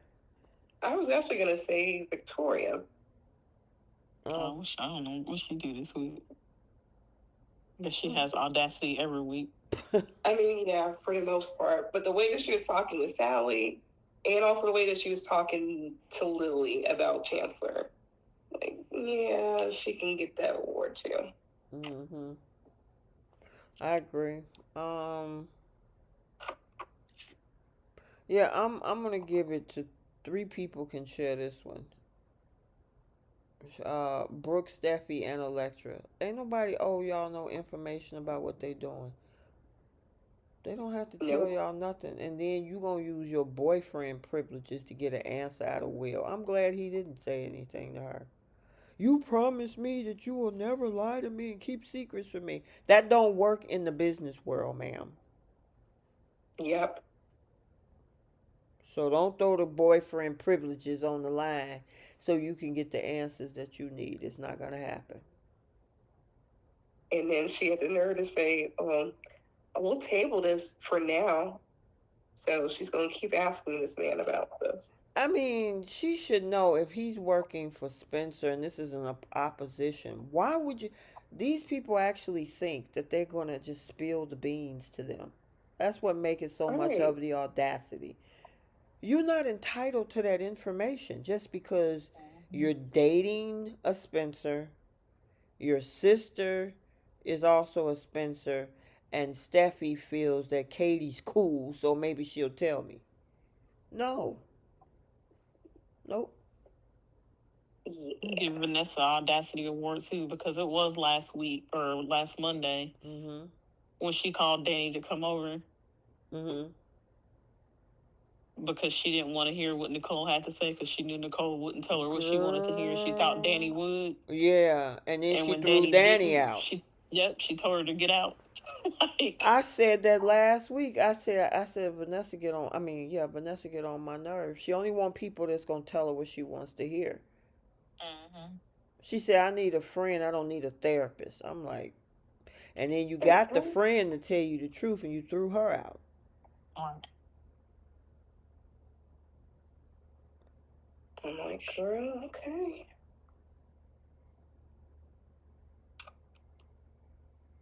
Yep. So, all right, ladies, we had another good one. I know it's about 20 minutes to midnight down there, so I'm gonna get you guys going and make sure you guys hit the like button on the way out. Make sure you subscribe to the channel.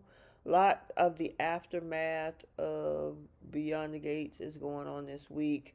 um Bold is we get Sheila back this week and see what's going on with that. She's making divorce demands, and then look like there's going to be a little bit of uproar with this whole thing of keeping it secret.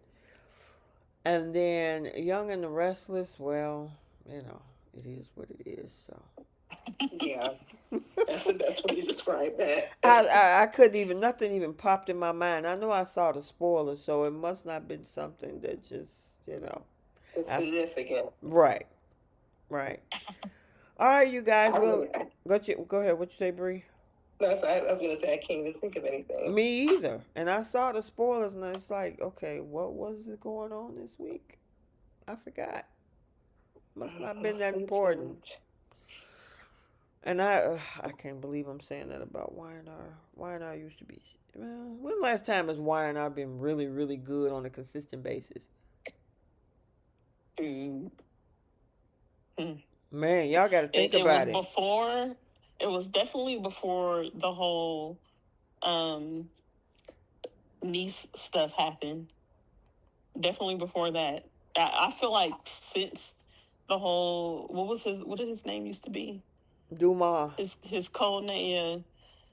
Since the whole Dumas thing has been going on Y&R, it's just been like all over the place. Right.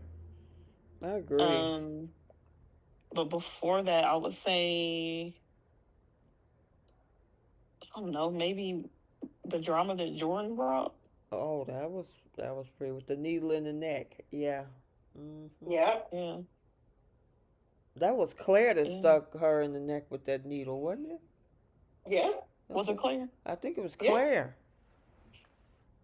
At the office. Yep. She stuck Yeah, Nikki that's in the the same. neck with it. And then Jordan filled Nikki's IV with alcohol. Yep. Oh yeah, that's right. Yeah, Mhm. that's I probably the mean, we last had a interesting. We had a bunch of stuff. We had the whole DID with Ashley. Yeah.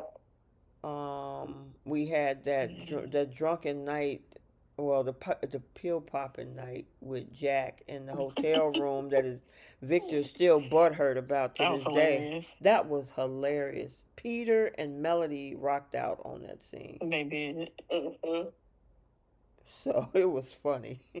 I mean, not him passing out, but beforehand, they were too funny.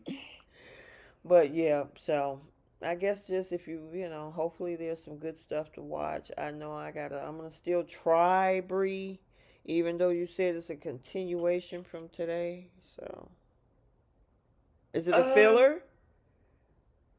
If you have other stuff to do, Oh, okay. It can play in the background. Oh, okay. Gotcha. All right, I'm gonna let you guys go. Have an amazing week, and we will talk to you later. Bye, Soapies. Bye. Bye, guys.